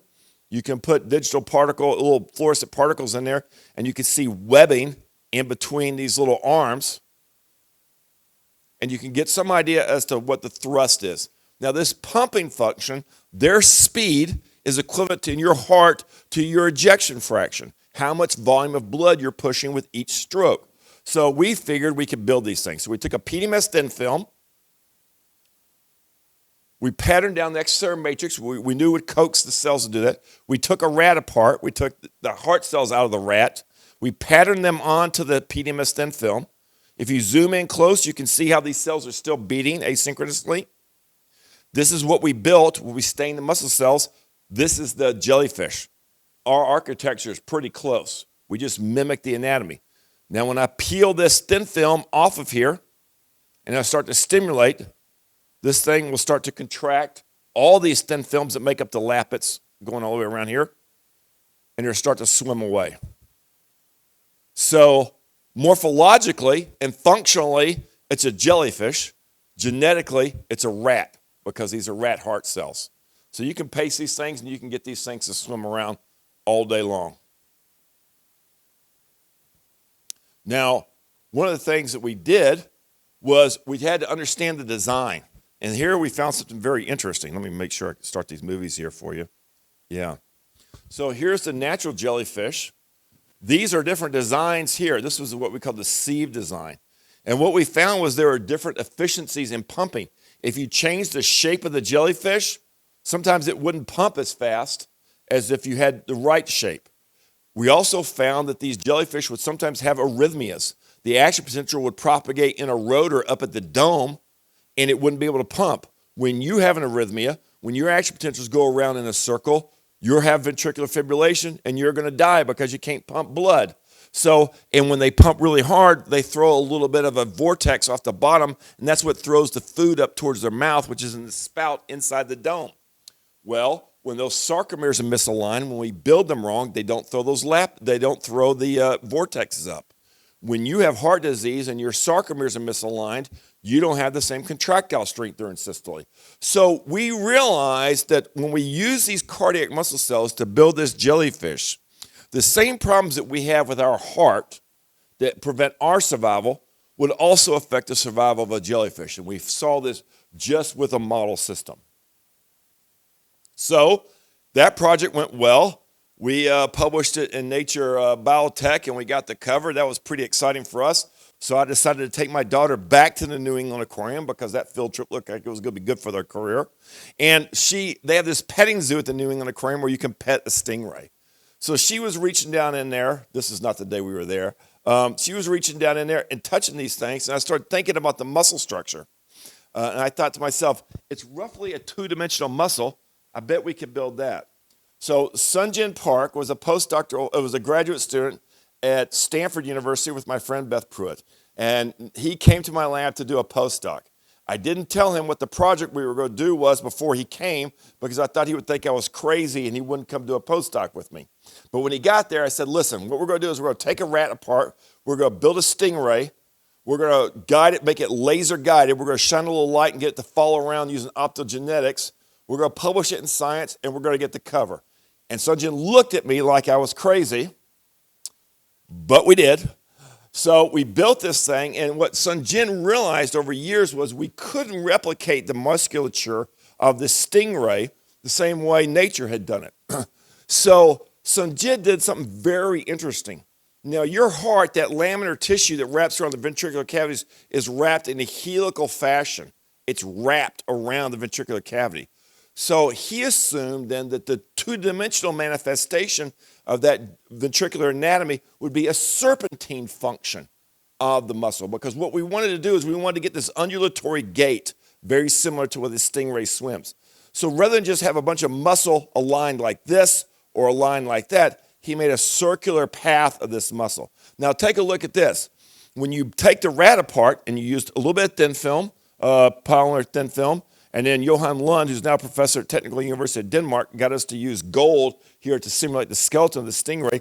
We can pattern down those rat cardiac muscle cells and align them the same way the stingray has theirs aligned. Then you transfect these. We worked with my friend Carl Dieseroth at Stanford. We transfected these things so these cells would have an ion channel that was light sensitive with only one wavelength of light. So if you shine that wavelength on those cells, that ion channel would open, depolarize the membrane. These things would have excitation, contraction, coupling, and then this thing would start to swim. At least that was the idea. So this is the way it would work. You'd have this undulatory motion because you had a serpentine wrap of your muscle in two dimensions. I would take Sunjin did. I would take two different optical light sources, put it in front, and I could stimulate them and get this thing to swim. If I stimulated really fast on one side, I would turn in the opposite direction. If I stimulated really fast over here, I would turn the other direction. That way we got directional control. That was really important because it turns out that when in your heart, the action potentials and systole doesn't always happen the same way every time. If you read it in a textbook, it says it does, but if you talk to a cardiovascular surgeon, or if you've ever done a Langendorf prep with a heart, you'll see it doesn't beat the same way every time. So we wanted control because we wanted this to beat differently every time because that's what we thought we would get operational control. These are my daughter's hands. This is the stingray that we were modeling, a juvenile stingray. This is what we were building here, about the size of an American nickel. So when you load up a calcium dye into the stingray and you stimulate up front, you see how the calcium wave, the action potential, is propagating through this serpentine function on there, and that means these parts of the muscles are going to contract first, and it's going to ripple all the way down this stingray, all the way down the body from the head to the tail. So it's going to look a little bit like this when this thing is firing. So Sunjin, after he'd worked on this for about 4 years, came to me and said, I think I got this. We went to Starbucks, because you always have good ideas when you get a lot of Starbucks. We went to Starbucks, and I drew out the experiment that I thought we needed to do to get this thing into science. I said, we got to guide this thing with light through an obstacle course, make it very simple. And you can see that Sunjin was able to do that experiment right here. The electrodes are outside the saline solution, and they're stimulating. You can see Sunjin's head come into the picture down here. But he was able to replicate this experiment with this obstacle course. And get this, it was a good story. We got published in Science. Sunjin's now a professor at Georgia Tech and Emory University. That seemed to pay off pretty well for us. It was a lot of fun. And we learned a lot then about building cardiac pacemakers and also about the consequences of having your tissue wrapped. Here we're doing it wrapped in a two-dimensional serpentine function. So with each one of these biohybrid robots we're building, we're conserving some of the anatomical features of the heart, so we get this cardiac biophysics in the form of this biohybrid robot. So Then we had a couple of questions. We were thinking about the heart. We were thinking, how would the heart suck? Because everyone thinks that during diastole, the ventricles are passively filling with blood. We have the feeling that they're actively filling with blood. And then how can we sync the pump and the suck? In other words, you want the heart to pull blood into the ventricles, then you want to expel it really fast during systole. So I got another unsuspecting postdoc coming to the lab. He's here in the auditorium, Professor Gil-Young Lee. So anyway, we had this idea, hey, listen, let's build a fish. So take a look at these fish. Now, when one side of this fish is contracting, it's bending the tail in one direction, and it's on the other side of the tail, though, it's pulling it back, so it's recoiled. There's a little bit of a recoil or a reset. Then when it contracts back and pushes fluid out of the way, it happens on the other side too. So the whole idea of what Gil-Young was trying to do was mimic this. So this was a very complex structure. Sun Jin was working with us for a little bit. He went on to go to his faculty position. Gil-Young got this ball across the goal line. You can see the complex architecture here. So what we had to do was build 2 layers of muscle, just like in the fish, but they were not going to be electrically connected. Gil-Young had to build a barrier in between them, right? So we have this outline of the fish. You can kind of see this with a piece of muscle on each side, and he had a gelatin body here. So this is not biological. These tissues were not connected. And the idea was that when we stimulated using optogenetics, and Gil-Young, what he did was he used optogenetics, but each side of the fish was sensitive to a different wavelength of light. So if he stimulated with a red light, the right side of the fish would contract. If he stimulated with a blue light, the left side would contract. If he stimulated with a blue light, the right side would contract. So that way he could get this fish to wiggle as it swam, right? And that way you would get the thrust. And you can kind of see how he's doing the biomechanics of this tail, and then the head's going to be, there's no muscle up here, but it's getting pushed back and forth as this thing contracts. So we had been doing optogenetics, but there was an observation in the lab that sometimes this thing would beat with and swim faster sometimes when you weren't using your optogenetic sources. And the other thing we want to do is we want to see if we could build autonomy into this robot. So in other words, this thing could go on its own. So we were inspired by the anatomy of the sinoatrial node in the heart. The sinoatrial node is your pacemaker. And if you take a look at the biology textbook, it always talks about the gene expression profile of those cells being different. But what no one talks about is the fact that there's an anatomically unique architecture in the sinoatrial node. There is a boundary condition around here. It's electrically insulated. And when it pushes current out through a very narrow network of cells. So it goes from a chunk of tissue that's exciting down through a little pipe, which comes down here to the atrioventricular node. So then what Gil-Young decided to do was, what if we could build a pacemaker and we just relied on the biophysics? And there was some indication that we could do this because André Kleber at the University of Bern, Switzerland, had published a paper in 1997 in Science that was the first heart on a chip, where he showed the basis of biophysical of conduction block in the heart. Conduction block will kill you, and it's a purely biophysical problem. What Gil-Young decided to do was turn that problem into a feature and build this thing in here to drive current through the tissue in his fish. So what he did was he built this little notch we call the G node. And the whole idea was that you would have these spark events, calcium sparks, where single ion channels open up and induce calcium release at a localized point inside the cell. But if you do this just right in space and time, these calcium sparks will sum, and you'll get an action potential, depolarization, a wavefront of calcium will flow through the cell. What Gil-Young did was he cleverly figured that he could mimic the boundary conditions on the sinoatrial node in the G node at the front of the fish, and he could drive an action potential out of this node based purely on these stochastic events and depolarize this tissue and get it to contract. Now, the cleverness doesn't stop there. So one of the things that he noticed was, even without optogenetics, this thing would be swimming back and forth and go really fast. So we had this idea that maybe what was happening was when this side was contracting, it was stretching the backside. And when it stretched the backside, it was opening up stretch-activated ion channels, and that was inducing depolarization on that side. So when this backside then contracted, because of a stretch-induced action potential, it would stretch these cells on this other side, and this thing would go back and forth. It would turn into an oscillator, a driven oscillator.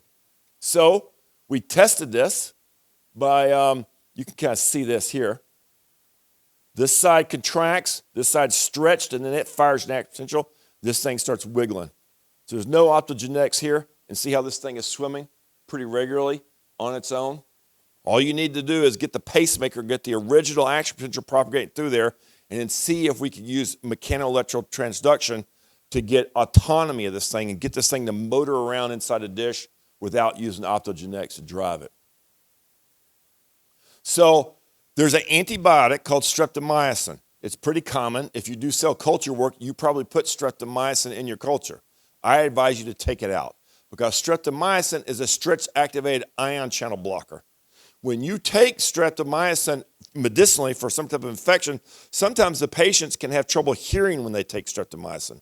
But the problem with having streptomycin in your culture is that it blocks all stretch-activated channels, and you lose all that mechanochemical transduction that might be very interesting in your cells. So what Gil Young decided to do was, hey, let's use streptomycin on these cells to block it, because if we're really using stretch-activated ion channels, if we dump a bunch of streptomycin into the culture, it's going to block the channels and this thing won't be able to swim. So before streptomycin, take a look at this thing wiggling around in here. No optogenetics, it's just swimming around on its own. Then he puts a drug in there, blocks those channels, this thing can't swim. So now look at this. Now, for a long time, the idea of mechanoelectrical transduction in the heart has been a very controversial idea. But people have wondered if mechanoelectrical transduction might be the key to active diastolic filling of the ventricles with blood, a theory that you won't find in any textbooks, very controversial in the cardiology literature. So now what Gil Young's got is he's got this fish which is motoring around pretty fast. He's got a pacemaker on it so he can drive this thing quickly on its own, then using mechanoelectrical transduction, another controversial but clearly a valid hypothesis for the way the cells work, where the myocardium's working, he can build this fish. So these are the wild-type fish I showed you earlier. The jellyfish and the stingray that we built earlier, they swim at these kinds of speeds. Take a look at these kinds. When Gil Young was building these biohybrid fish, when he paced it with optogenetics, the velocity was up here. Take a look at the Reynolds number versus the swimming number. When he lets it go spontaneously, using his pacemaker, his G-node, and using mechanoelectrical coupling, you see how the velocity, now we're starting to get much closer to the wild type. And I'll point out that the muscle that he's using when he built these things he's got much less muscle volume than what these fish do. But the cells are aligned, the sarcomere alignment is optimized, so the point is he's probably getting a lot more thrust per cell in his muscle cell in his biohybrid robots than these wild-type fish are getting. So anyway, that worked out well. Now Gil Young's a professor here in Korea, and we got this paper was published in Science a couple years ago. So I think I'm just about done. So here's the point. This field of biohybrid robotics came about because we were trying to build a simple model of muscular pumps. And we had the original hypothesis that cardiac muscle cells could be a universal building block for building any type of muscular pump. We had spent a lot of time understanding how to build and shape cardiac muscle cells so that we could get function, how to build laminar tissue. Then we moved into these biohybrid robots. Now we're starting to build ventricles and hearts. So it was all about understanding the building material because cells are alive. If I'm an engineer, I build things out of steel or copper or 3-5. You know, those are inert materials. We understand how they're going to behave. But cells are alive, and they have a vote as to how well you're going to do as an engineer. So how to control their behaviors is key to understanding how to use cells as an engineering building material. So I'll just summarize really quickly some of the key findings here. One of the big things is design, build, test. With each one of these robots we went through, we used several different models of the anatomy because we had to do a little bit of compromise. We weren't always biomimetic in the anatomy. Sometimes we were just bio-inspired. There's a big difference there, right? The key now is we're practicing this as an art form. And the key to advancing this field is to start developing engineering design tools, because engineers, we use mathematical models to understand how whatever we're going to build, how it's going to behave, design, build, test. We don't have those yet for biology because we don't have the fundamental laws of biological sciences. So this is my last slide. Let me just put it here. Cardiac muscle cells might be a universal building block for assembling these muscular pumps. These hierarchical architectures start with proper alignment of the sarcomeres to facilitate propulsion. In other words, how you build your cell. You can look at your cell just like it's a bag of sarcomeres. That was the key to making the jellyfish work. We think there might be a universal law for muscular pumps. So whether or not you're talking about the heart, or an octopus, or a salp, or a jellyfish, a stingray, or a cuttlefish, these marine organisms, almost all marine organisms, with the exception of crustaceans, all of their musculature is designed to pump. That's how they swim. They're either pumping fluid through their body, or they're pumping their body through fluids. So we're assuming that nature has a common design scheme for any kind of muscular pump. And that once we understand the fundamental design laws of muscular pumps, when you have heart disease, you understand which one of these laws is being violated. Hopefully you can fix it with medicinal or regenerative therapeutics. And now the more we understand about the heart and local microenvironments within the heart, and the more we do work in biohybrid robotics, we're starting to think of the heart not as 4 different muscular chambers, but as an ensemble of a bunch of 2-dimensional and 3-dimensional muscular pumps that are all very tightly coupled to each other. When one of them gets decoupled because of a heart attack or this type of injury, that's when you start to have problems. So this is where I'll leave it now. Thank you very much. So when I visited first time Harvard, that 2012, that was nearly like first months of the Sungjin was joining his lab, and then I was be friend with Sungjin for like 5 years. He have no papers, and then eventually the published paper in Science in 2017, 18, something like that. And then Sungjin moved to another institute, and then my former student Gil Young joined, and then he has no paper for like 3-4 years, and then eventually 2023 or something, 23, 4, 2, and then Science and back. Yeah. So I know it looks very simple. It looks, if you know the mechanical work, but no, there are behind the scene is so much like failure and like nearly heart attack type of effort 24 hours, and then a couple of students and also whole group actually working for one single paper. It was really great work, and thank you so much. I will appreciate. Let's thanks again for the Parker. First, questions from the audience, especially someone who here. Those our themes about their cell, build a cell, and then build a heart. Okay, let me raise your hand. Questions? Okay, so help. So you have to tell who you are, and then ask who to ask.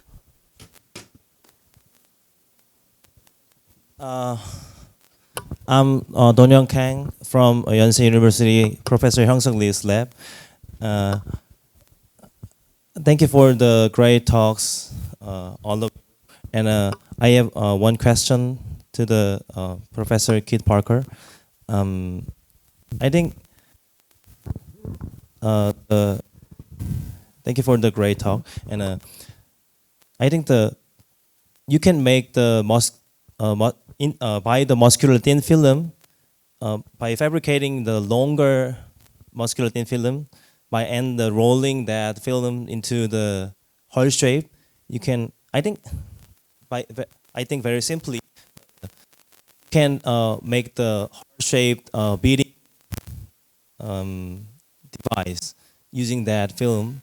But how long did you make the film into the heart-shaped one or any other form? Yeah, that's a good question. So it depends on what kind of cells you use. If you use rat cells and you build them onto a PDMS thin film, they might be good for about a week. If you put them on a gelatin thin film, they might last a little bit longer. When we go to make these three-dimensional ventricles, oftentimes we're using nanofibers.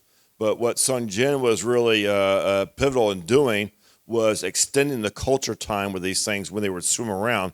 And then Gil Young and Sung Jin made a critical decision that also turned out to be very expensive at the very beginning, was they demanded that we use human myocytes derived from stem cells. And that was a very, very important decision because it extended the lifetime of these creatures they were building, because the cells were still developing while they were in culture. They were a little bit more robust. So I think, Gil Young, didn't y'all keep these fish swimming around for 3 months? Yeah, about 3 months. Around. And the really interesting thing was, correct me if I'm wrong, Gil Young, there was the peak velocity at 3 months was very similar to what it was early on. So these cells it took a while for them to mature, and then they got good, they got fast, and they stayed fast. Did that answer your question? Yeah, thank you so much. Okay. Other questions? Yeah, Nina.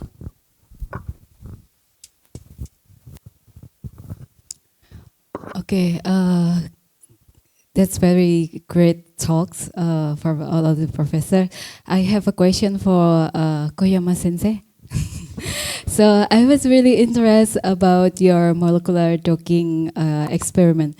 So there are so many scores, and how do you determine the best and also the worst score in your experiment?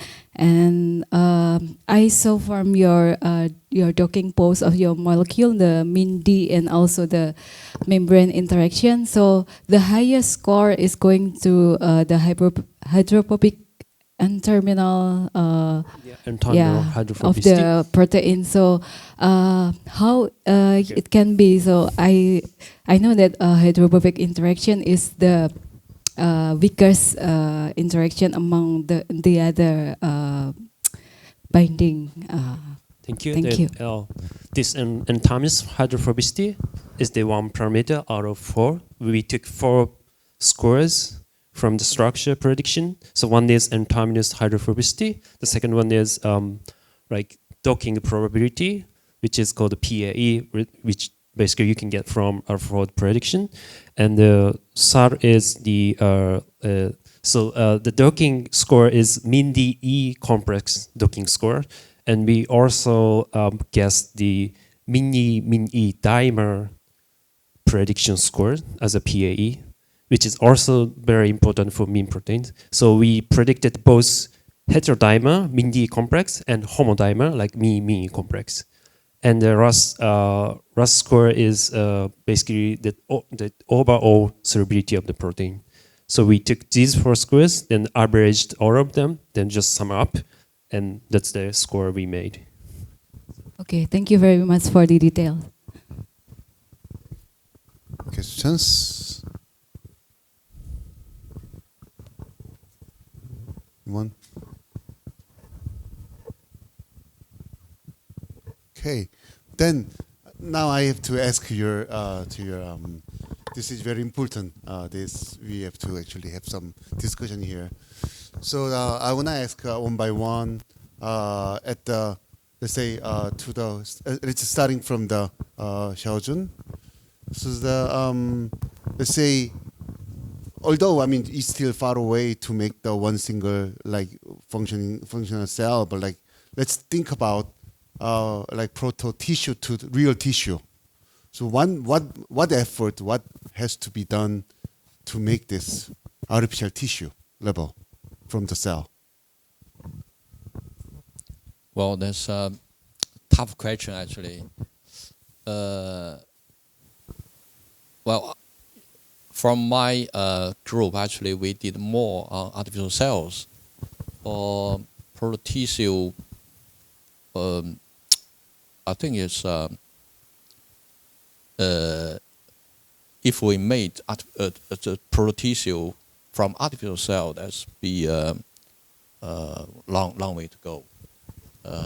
But if we using cells to assemble them to have some structure or function of the nature tissue, that'd be more easier.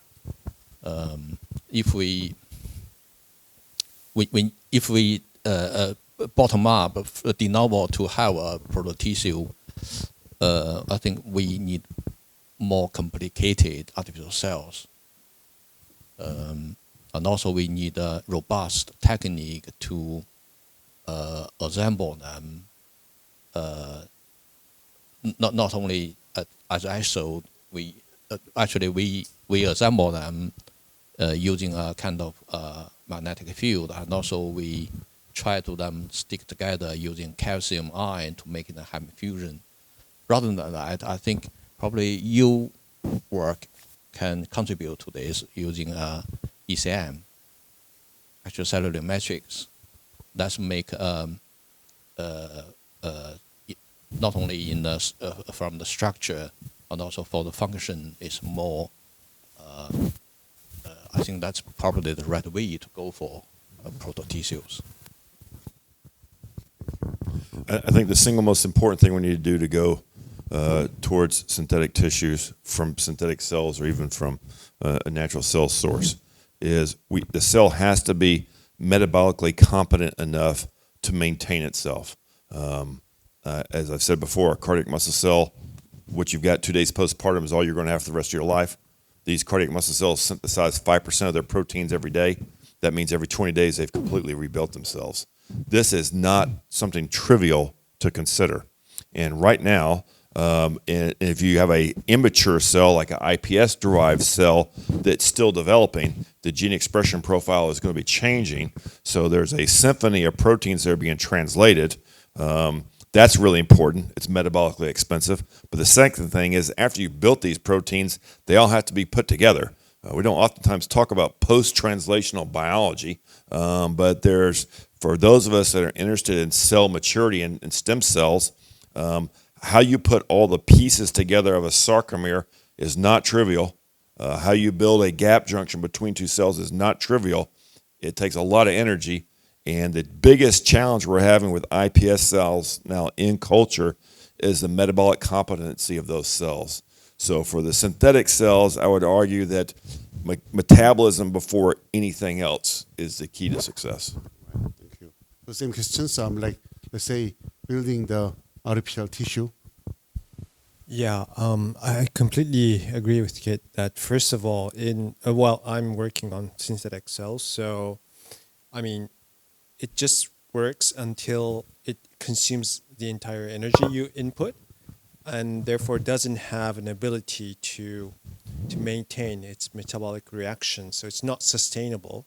So homeostasis, whatever you want to call, I think this is first thing you have to add.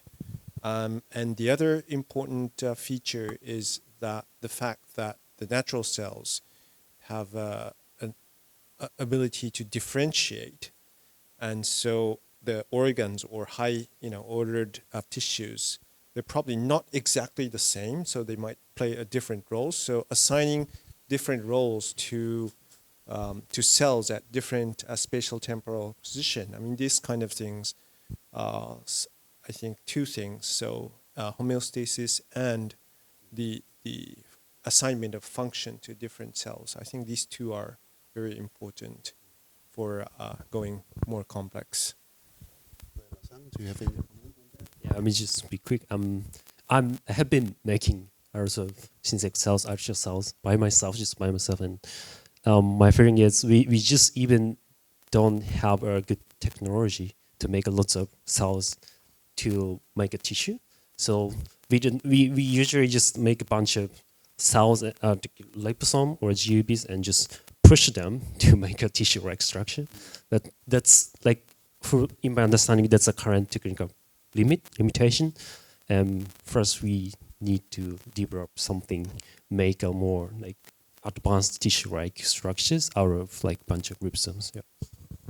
Okay. So on that issue of the cell to tissue, also cell to organ, any comment you want to share from audience on these things? Okay, Ivan.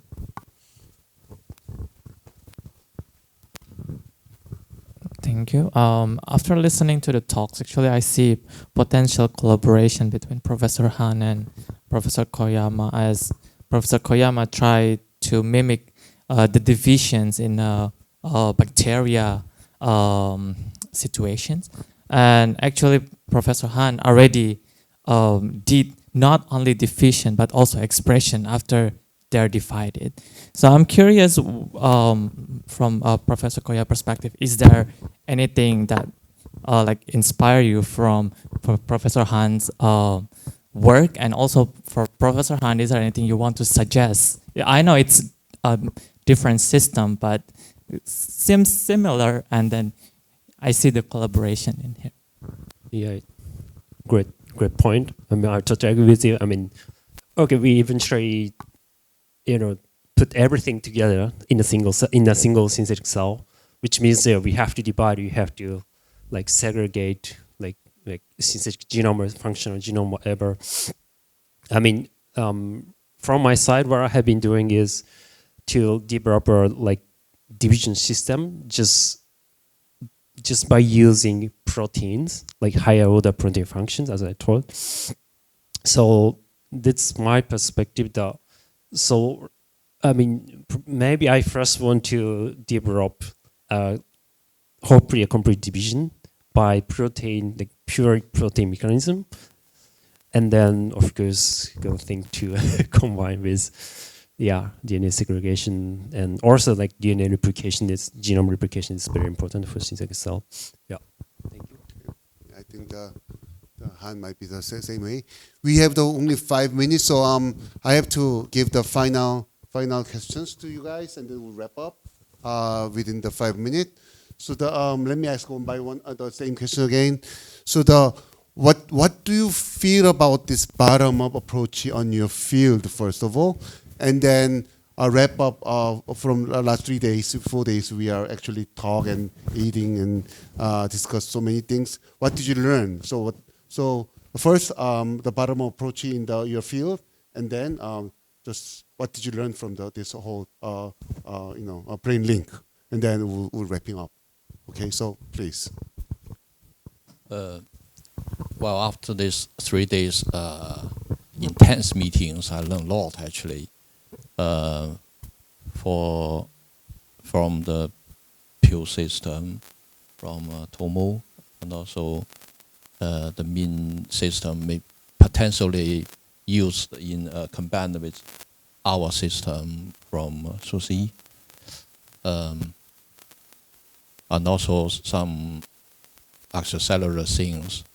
Well, so that's something. I mean, many points I cannot address point by point.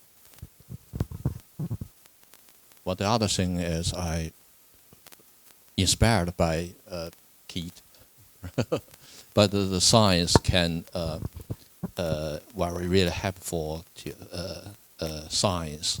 So that's something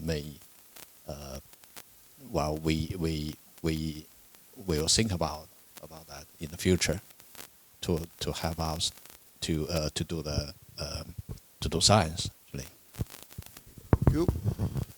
Thank you. I just point out that Professor Hyung-Suk Lee has arrived here today. Hyung-Suk was in my laboratory when we were starting the bottom-up approach.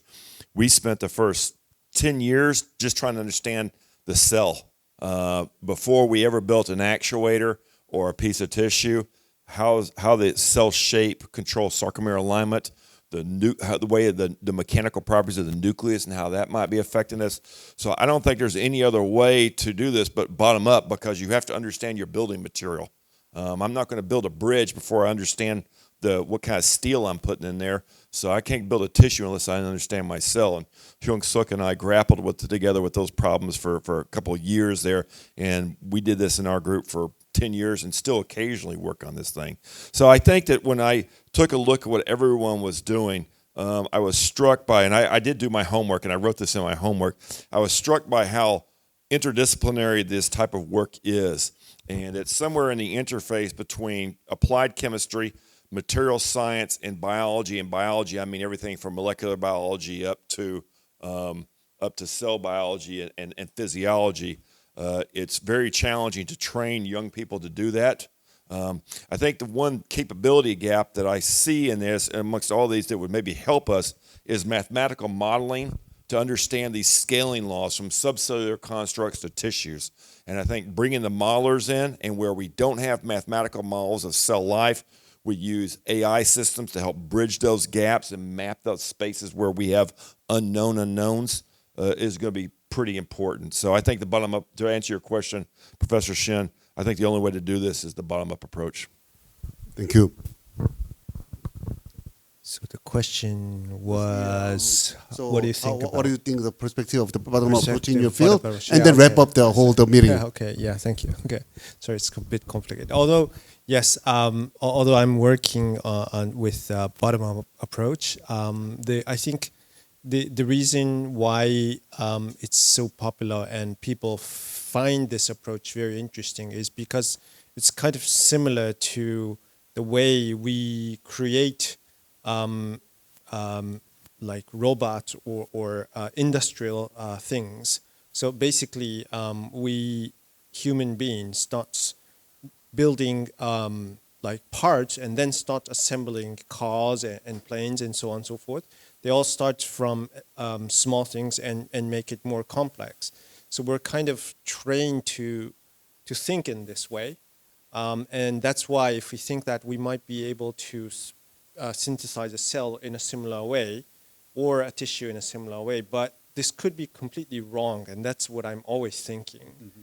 And so because the logic of how the cellular system or organs has emerged has nothing to do with our how human being makes the machines and hardware. So I think although I like bottom-up approach, I'm always thinking about studying something, adding something more to is probably needed to overcome the real difficulty in the field.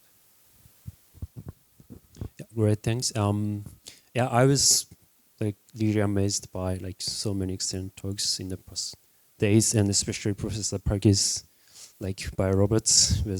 I shamefully was not aware of that very well, and was pure inspiring for me.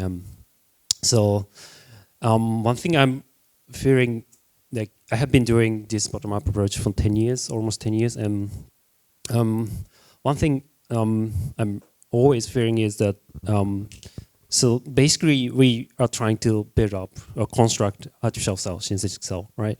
But so building synthetic cell, building life doesn't directly mean understanding life. We can sometime probably gonna reach the point, okay, we're gonna make a synthetic cell with full division, with full control. But I believe it probably doesn't mean we're gonna reach the full understanding of life. For that, it's maybe probably similar to what our Professor Parker said, but we need to more mathematics as well as physics to understand how it works. And this is why I'm now in the physics department. And I personally think we do need more biophysicists in the field to truly understand what is life, the cellular functions from the reconstituted systems. That's my notion. Yeah. Thank you very much. Was the very nice insight, starting from the modeling. Also, something unknown has to be added. Also, the effort of the simulations, and also the cell experimental matrix and all this organ and this challenging to science. So it was good. If there's anything further questions, everything, so we're gonna wrap up for last 4 days with the great talks of today of Sogang University. This concert. Can you closing? Is it okay? Okay, so then please give a good applause, and then we'll take some pictures together. Okay. Thank you so much, guys.